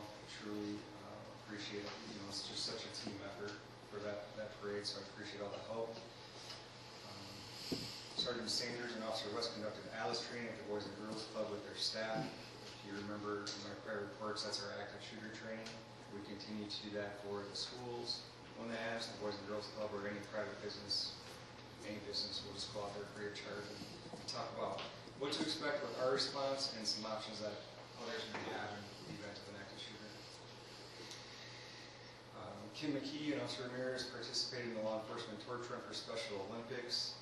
I wish I had that picture. Two of the Rockton officers joined us. Typically, we always start in South Beloit, and then we would run our leg and hand the torch off to Rockton, and they would hand it off to county, whoever's next. The last couple of years, we didn't have anybody to hand it off to, so we still did our leg, and then this year Rockton just joined us, and then once our leg was over, he just drove it to the next location, so. Let's see, let me torch. Yeah, no, it's here. Yeah, but we always participate, that's important for ourselves. We always participate. I'm telling you. We displayed a squad at the ABC Supply Stadium for First Responder Night. I attended that with my family and some friends. In last quarter, we were awarded $17,332 for that fiscal year 24 camera grant. And lastly, as Sonia said, tomorrow is National Night Out, so I hope everybody comes out and joins us at the American Legion from 5 to approximately 7:30. It's free to the entire community. Bring your family. We give everybody a ticket at the door if you haven't been there, and we have prizes that we just raffle off for free. We stuff 40 backpacks with school supplies. We give away bicycles and games and pickleball rackets and all kinds of things for families. So it's free. Just come out and join us for a good night. That's what we did. You said 5 to 7. 5 to 7:30. Thank you, Chief. Anybody got any questions on that? If not, moving on. Unfinished business, discuss and/or motion items. Approve our ordinance 2808, amended chapter 118 zoning, City of South Beloit Code of Ordinances, and amend section 2 and create section 21 to allow for keeping of hens in certain areas. Motion, please. So moved. Second. Okay. Wasn't this just an upgrade? This was, the reason this had to go back was because when the new zoning code was adopted, it didn't address the new R1A or R2A zoning districts. So this just incorporates the R1A. It adds that to the ordinance. Setbacks didn't change. Nothing changed, just adding the extra. Permit limit didn't change. No, the only thing that was changed was adding in that extra single-family residence. All right. So, just adding that on, we got a motion and a second. And now we will vote. Commissioner Edelman? Yes. Commissioner Henderson? No. Commissioner Morse? Yes. Commissioner Clement? Yes. Mayor Fitzgerald? Yes. New business, approve ordinance 2809, approving the text amendment, amending various provisions of the City of South Beloit Code rewrite ordinance. The motion. So moved. Second. Oh. Active over. Yeah. Sonia, you want to explain this one? Yeah, this is probably another Shauna one also, but when we did the zoning code rewrite, there were a lot of things, and probably will continue to be a lot of things where we literally are going word for word and making sure that somewhere else in the previous code, it's not conflicting or there's not something that was missing. So this is probably going to be a work in progress, but this is the bulk of the items that our legal team has gone through and helped us ensure that with Shauna's thorough review, that we are not saying two different things in two different places. When you write a zoning code or rewrite it after 70 years, it was more than due. But there's a lot of cleanup that has to be done and a lot of thorough review. So Sean has been working on this for every bit of 3.5 years now, with lots of input from our board, from a public community. We've got a group of residents and of course our legal team. So this is tidying up. So this is the beginning of a lot of the maintenance, as Sonia mentioned. This one addressed anything that we had approved in between the rewrite happening and then the approval of the rewrite, because there was a few months in there that had gone by.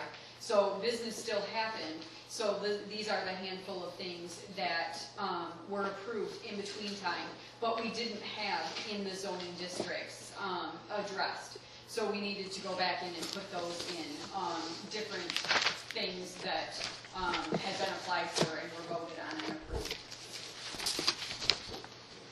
Any questions? Just clean up. There was a time frame in there that Yep. we did a few things, but didn't add to the code rewrite. All right, Trace, please. Commissioner Heatherington? Yes. Commissioner Morris? Yes. Commissioner Prentice? Yes. Commissioner Aielman? Yes. Mayor Fitzgerald? Yes. B, approve ordinance 2810, approving the text amendment to the City of South Beloit zoning code to amend Chapter 118 zoning to provide temporary special amusement event as a special use in CR Commercial Retail and CG Commercial General Zoning District. Motion, please. Motion. All right. You want to explain this here? Yep, so this is a text amendment. We had an applicant reach out for a special event use. In particular, this is going to address a haunted house.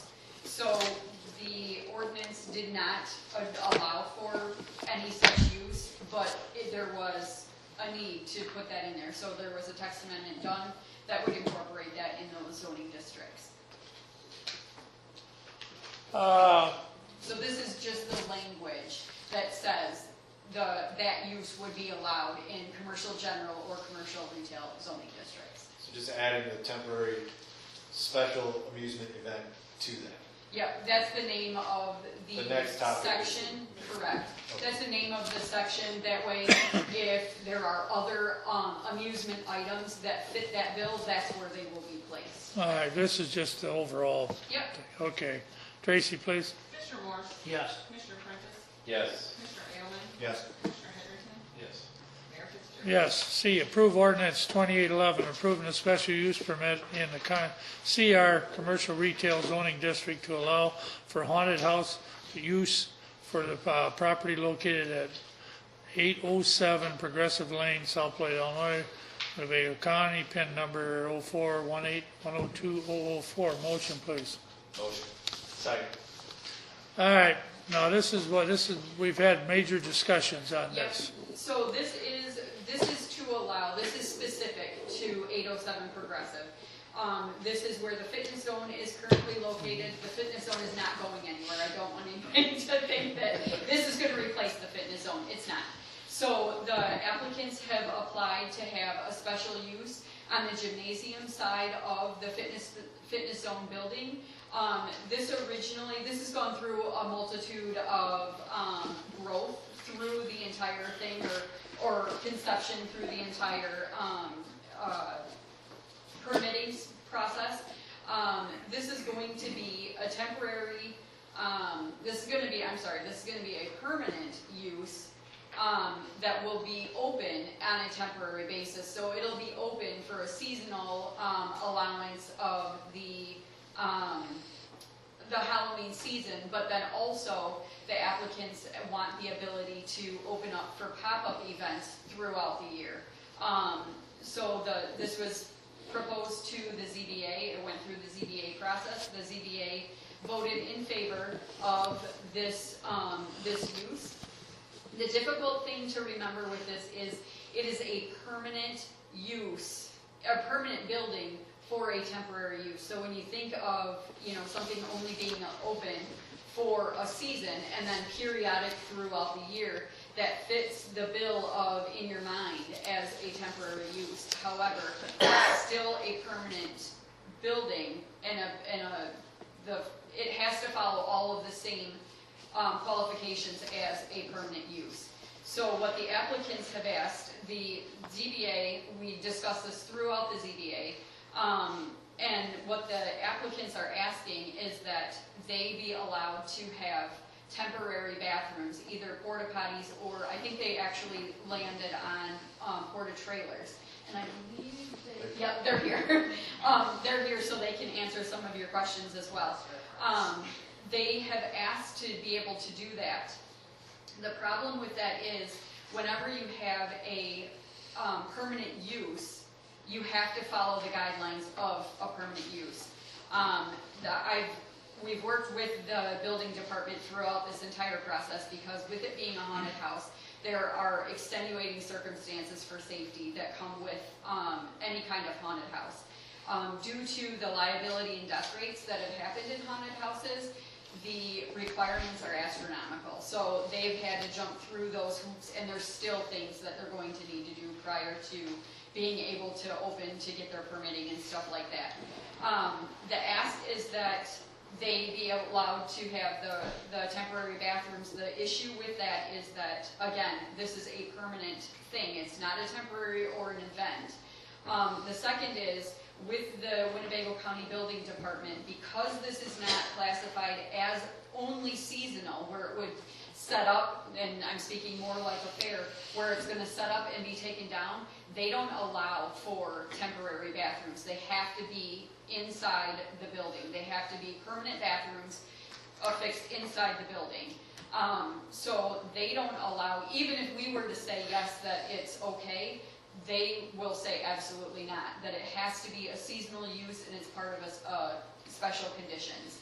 Also, I know looking at, there was different questions throughout the ZBA, what would constitute the need for the interior bathrooms, like how many and all of that. Anything with 5 employees or more, there has to be 2 bathrooms in place, and that comes from Winnebago County Building Department. We don't have regulation over that. That comes strictly from them.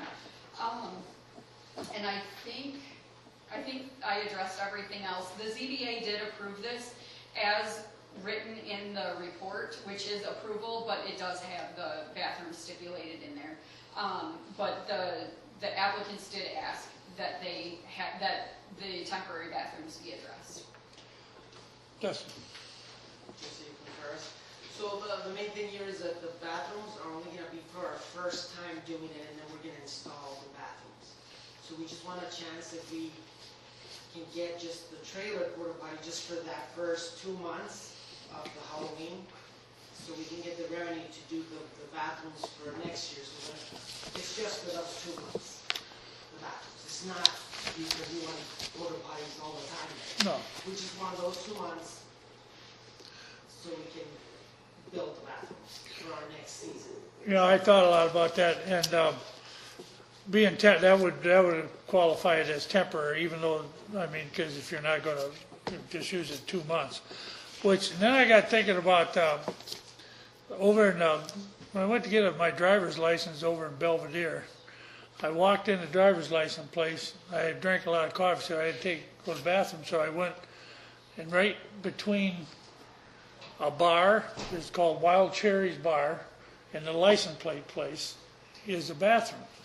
And I said to him, I said, "What's going on with the bathroom? Whose is that?" And the bar says, "Well, we own the building. It's our bar. It's our bathroom." I said, "Well, where do they go?" "They go in there." And I went, "Really? Here's the same thing we're talking about, and it's the state of Illinois, and yet it's here in South Beloit. When the park was flooded and our sewers were backed up down there and all the problems, what did we do? We put toilets out there, portalets. They tipped over. I was actually cutting grass for the park at the time, and they tipped them over, and we had to straighten them back out. So I think there's a way to work this. This is a deal where they're trying to get a business going, and they're asking for very little, just to have portalets or toilets there for 2 months. And I don't see the problem there, but I know, you're gonna say something. I want to clarify. Yeah. They absolutely can. There is a way to use the same bathroom facilities on both sides for the fitness zone and for the haunted house. There absolutely is.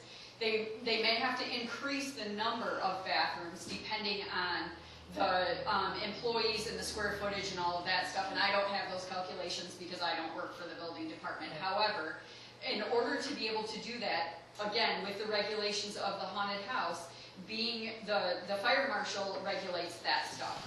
And Winnebago County is bound by what the fire marshal says because of the use that it is. If it's, if it was a store, or like you said, the DMV and the bar, you're not having to have all of the extra fire protection that you have to have on a haunted house. In order for them to use the same bathrooms for both areas. No, I'm not saying the same bathroom. I'm saying if we allow them to have the trailer for 2 months, that should be nothing to do with fire marshal, because it'd be outside, We for one don't thing. have that availability because it's not a temporary use. If he said it for 2 months, that would be temporary. This is not a seasonal use. A seasonal use is like a fair or something of that nature. This is not there are very specific regulations, and this is not that. Because it's not a temporary or What if he said to you right now, what if he said, I'm only gonna have this there for 2 months?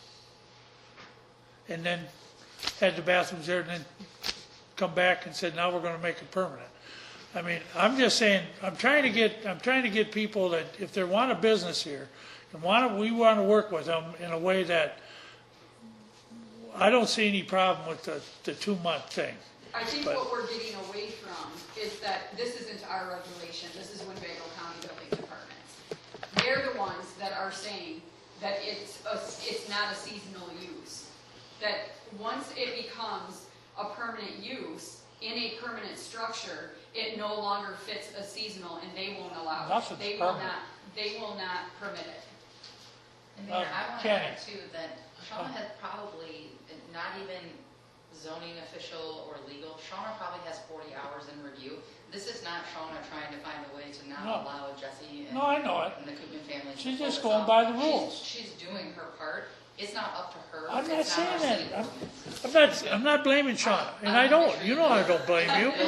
I'm just saying that there should be a way to get around this for two lousy months to see if this is going, if he's going to make it. Kenny, go ahead. Two things. One, the county isn't going to allow it. Second thing is, if this were a building out on Manchester Road, like the barn, that'd be one thing.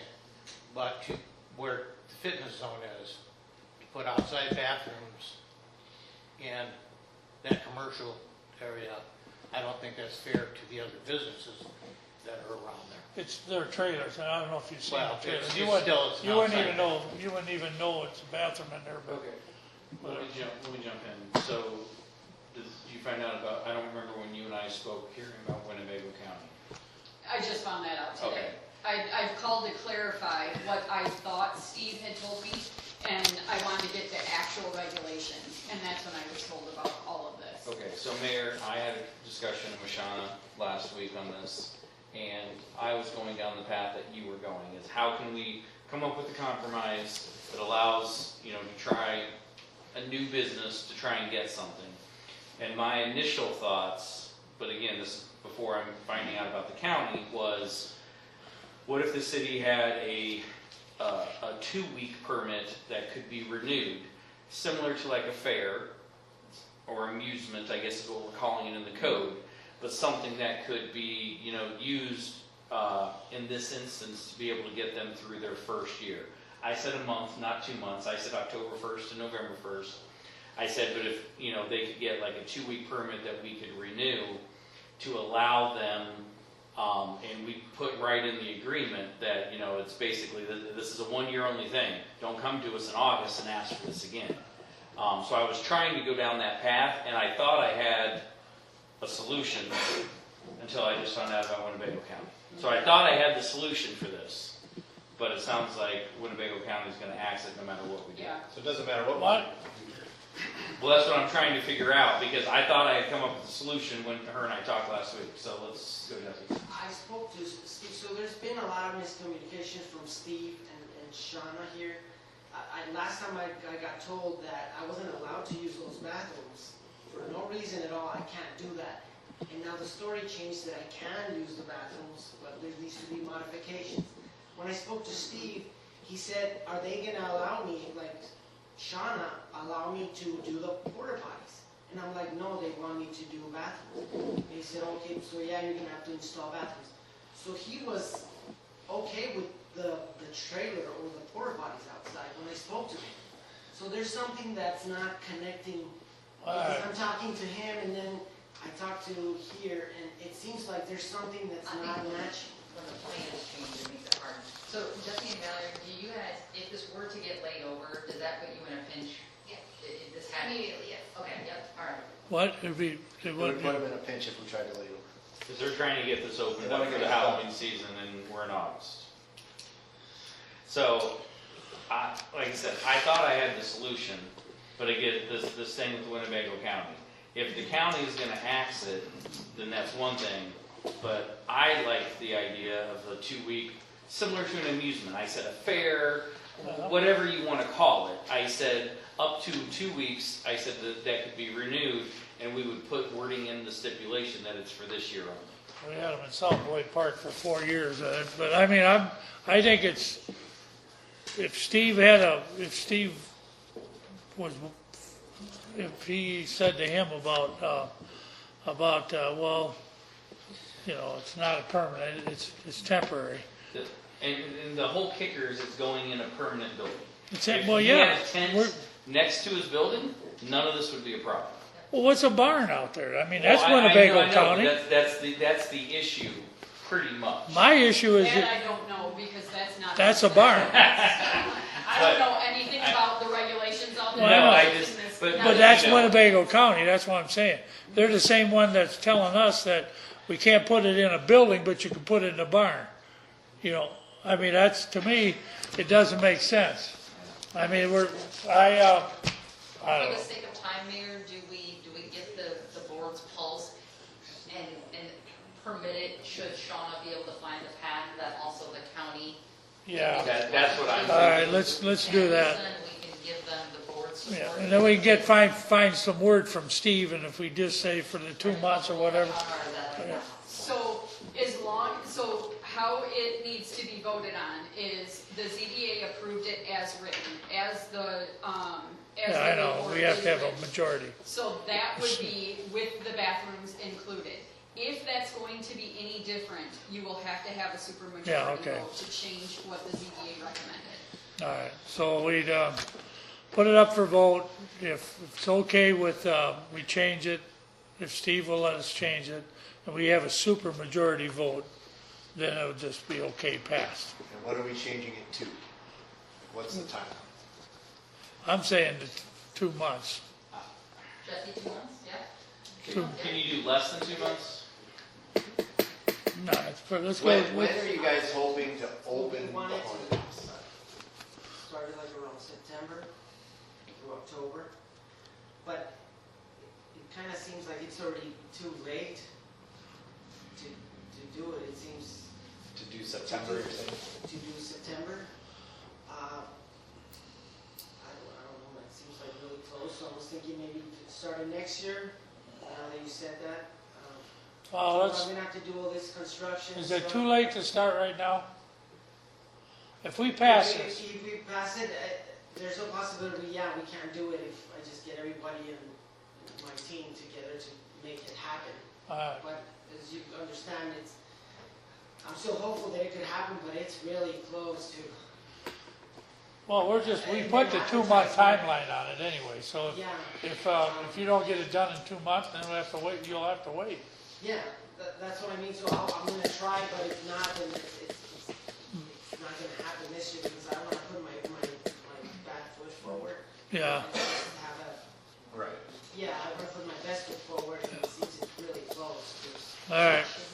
That sounds good. Well, what we're doing, Need Sean to review the conditions, or no? Before we vote?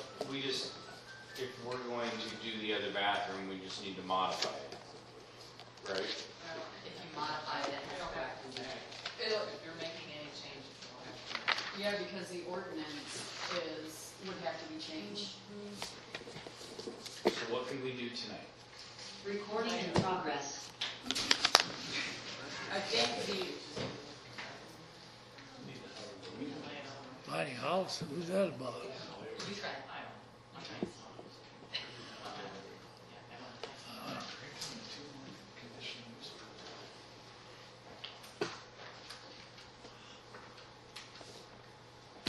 I'm waiting for some, The only thing that you can do tonight with the ordinance that is written is approve it as it was approved through, or recommended through the ZBA. Anything else, I believe, is gonna have to have a new ordinance and have to come back. Would you just say though about the supermajority? Right. What was If the you supermajority? change the recommendation at all, then it has to be voted on by a supermajority vote. And I believe that still has to come back due to the ordinance changing. I thought we could approve it with a supermajority Yeah. and then we just polish it off with the new ordinance later. And that might be an option. well, let's do it that way, and then if we're wrong, we'll have to change it. We're, Okay, I Or- want to know exactly what I'm voting on. yeah, ordinance, 2811.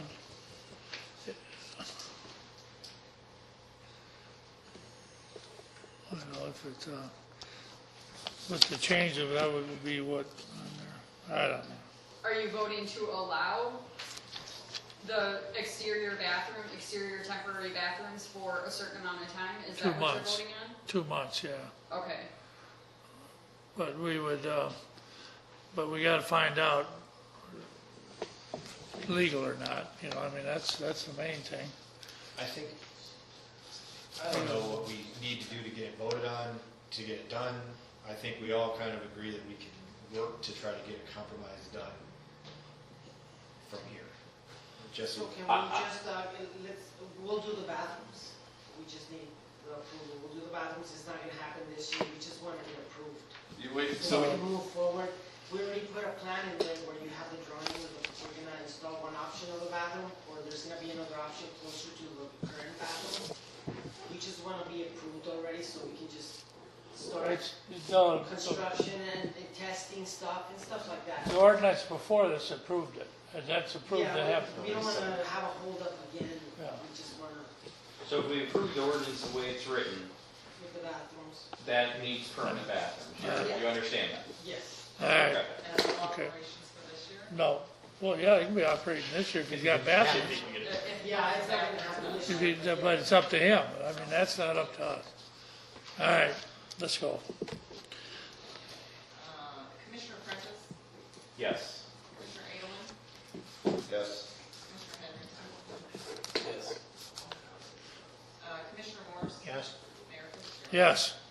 All right, item D, approve resolution 6538, retroactive, approving the compliance commitment agreement between the Illinois EPA and the city of South Beloit regarding the violation notice W 2024-578.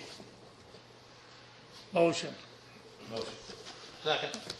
Mayor, this is for Jeff, and with Jeff not being here, I can relay, this we reviewed at a previous meeting, it was part of that compliance agreement. This is directly and 100% only to do with the phosphorus removal portion of that compliance agreement. And, yeah, this is not just a South Beloit thing, it impacts our entire watershed, which Jeff is on that board as well, so. Brandon, am I missing anything on that? So, No, no. that's good news. So, and to be quite honest, regulatory agencies are never going to lessen up. Next year, it'll be something else. You know, they're going to crack down on a different piece. For a while in our region, it was forever chemicals and the chemical incident, and now it's phosphorus, and it's going to be something else. Regulatory agencies don't let up. By the way, our fire department spent hundreds of hours down at Chemtool, the mutual agreements, but that's beside the point. All right, Tracy, come on. Commissioner Adel, Yes. Yes. Commissioner Prentice? Yes. Mayor Fitzgerald? Yes. Item E, approve resolution 6539, reappoint members to the library board. Motion, please. So moved. And it's just reappointing them. I had it on here someplace. Jose Alvarado and Okay. Tracy? Commissioner Heatherington? Yes. Commissioner Morris? Yes. Commissioner Prentice? Yes. Commissioner Edelman? Yes. Mayor Fitzgerald? Yes, approve authorization of the city administrator to draft and send a termination letter to Smith Oil terminating a fuel supply agreement. Motion. So moved. Second. Well, that just has to do with our city. Well, Steve, you want to, it's yours. Yeah, we switched over to the Quick Start for fueling. It's been working really good. I think the last department come over to the fire department, and I know the cars are on the way for that. And you like the idea, right? Yeah. Okay, thank you. We're getting rid of tanks then? Yeah, that way it gets the tanks off our property. We can get away from the EPA stuff. Makes sense. Sound good? We're getting a lot of EPA cleanup dollars, nearly $2 million in the last EPA funding cycle. It goes a long way to start removing fuel tanks from city property when you're asking for EPA funds to help clean up fuel tanks. I know it. Tracy? Commissioner Morris? Yes. Commissioner Prentice? Yes. Commissioner Edelman? Yes. Commissioner Heatherington? Yes. Mayor Fitzgerald? Yes, let's see, that was F. G, approve a proposal for Fair Graham to submit the ITEP application, ITEP. Motion. Motion. Second. I can speak to this over, Brandon, if you want.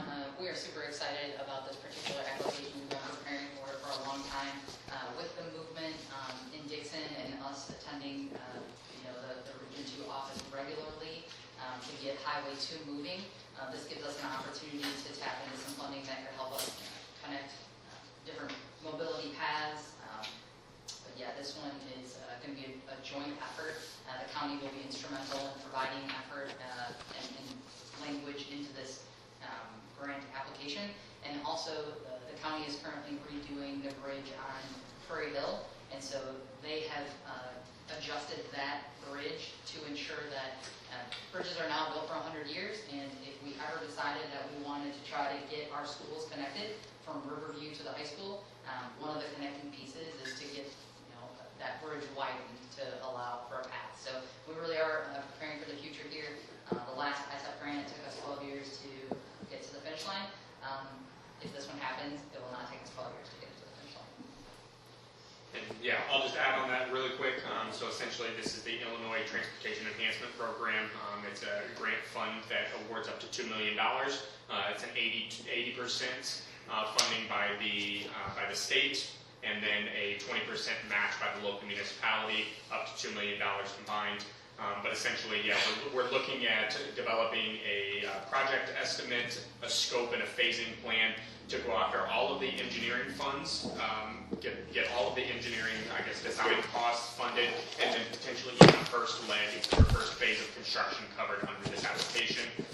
As Sonia stated, primarily we're focusing on the bike paths along Prairie Hill Road, from the school to the Illinois 251 intersection, extending south along Black Hawk Boulevard to the 75 in Rockton, connecting to that bike path, and then potentially across the Prairie Hill Bridge, and then up to South Bluff, all the way up to Sherwood Avenue. It's a good thing. Anybody got anything to say about it or questions?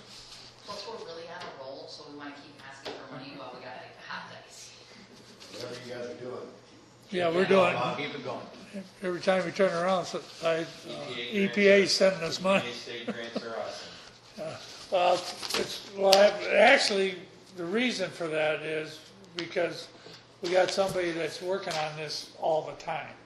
When the council was here 4 years ago, we would, Ted, he was working as best he could, but, you just don't have the time to spend 8 hours here, 5 days, 6 days a week to get this stuff done, and now we're getting it done. And it's been a lot of money sent down to South Beloit. We got a lot of brownfields that are been remediated and will continue. All right, off my soapbox, let's go. Commissioner Prentice? Yes. Commissioner Edelman? Yes. Commissioner Henderson? Yes. Commissioner Moore? Yes. Mayor?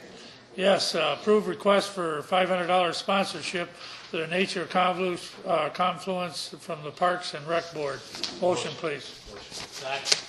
Who got this? Courtney. Yeah, it's, fifth, right? Beloit International Film Festival? Yes. Is trying to loop in Nature Confluence. They're trying to do their first screening, and we're looking for some partners, and no brainer for the Parks and Rec Board to support Nature Confluence. Biff is trying to bring them into mix. So. Go ahead. And also, since we placed this on the agenda, we did find out that this would be eligible to come from our hotel. That's what I was just gonna say, hotel motel, yeah. Yeah, Nature of the Confluence has not submitted the application yet, so it could come from that. Or the reason this was a slam dunk for Courtney's Park and Rec Advisory Board is because, we had originally budgeted for 3 different events at about $500 a pop, and now we're probably only going to do one of those. So there's $1,000 available in the recreation line item if it has to come from there, or if we wanted it to, we could ask her to fill out that application, put it through the review process, and it could read out of that also. This is a free event, we can figure out how to fund it, but there's money in 2 different pots that could be used for that. Sound good. Does it need to say that it's from hotel motel? Can we just approve it right now? We could write both. Okay, so we'll just approve it, to come from the park. Yeah, we can change Put it up that. for vote for approval. How about that? Yeah. Commissioner Edelman? Yes. Commissioner Henderson? Yes. Commissioner Moore? Yes. Commissioner Prentice? Yep. Mayor? Yes, get a motion to adjourn. So. Ooh, that was fast. All in favor? Thank you guys for staying this long. This is pretty boring, I understand. But,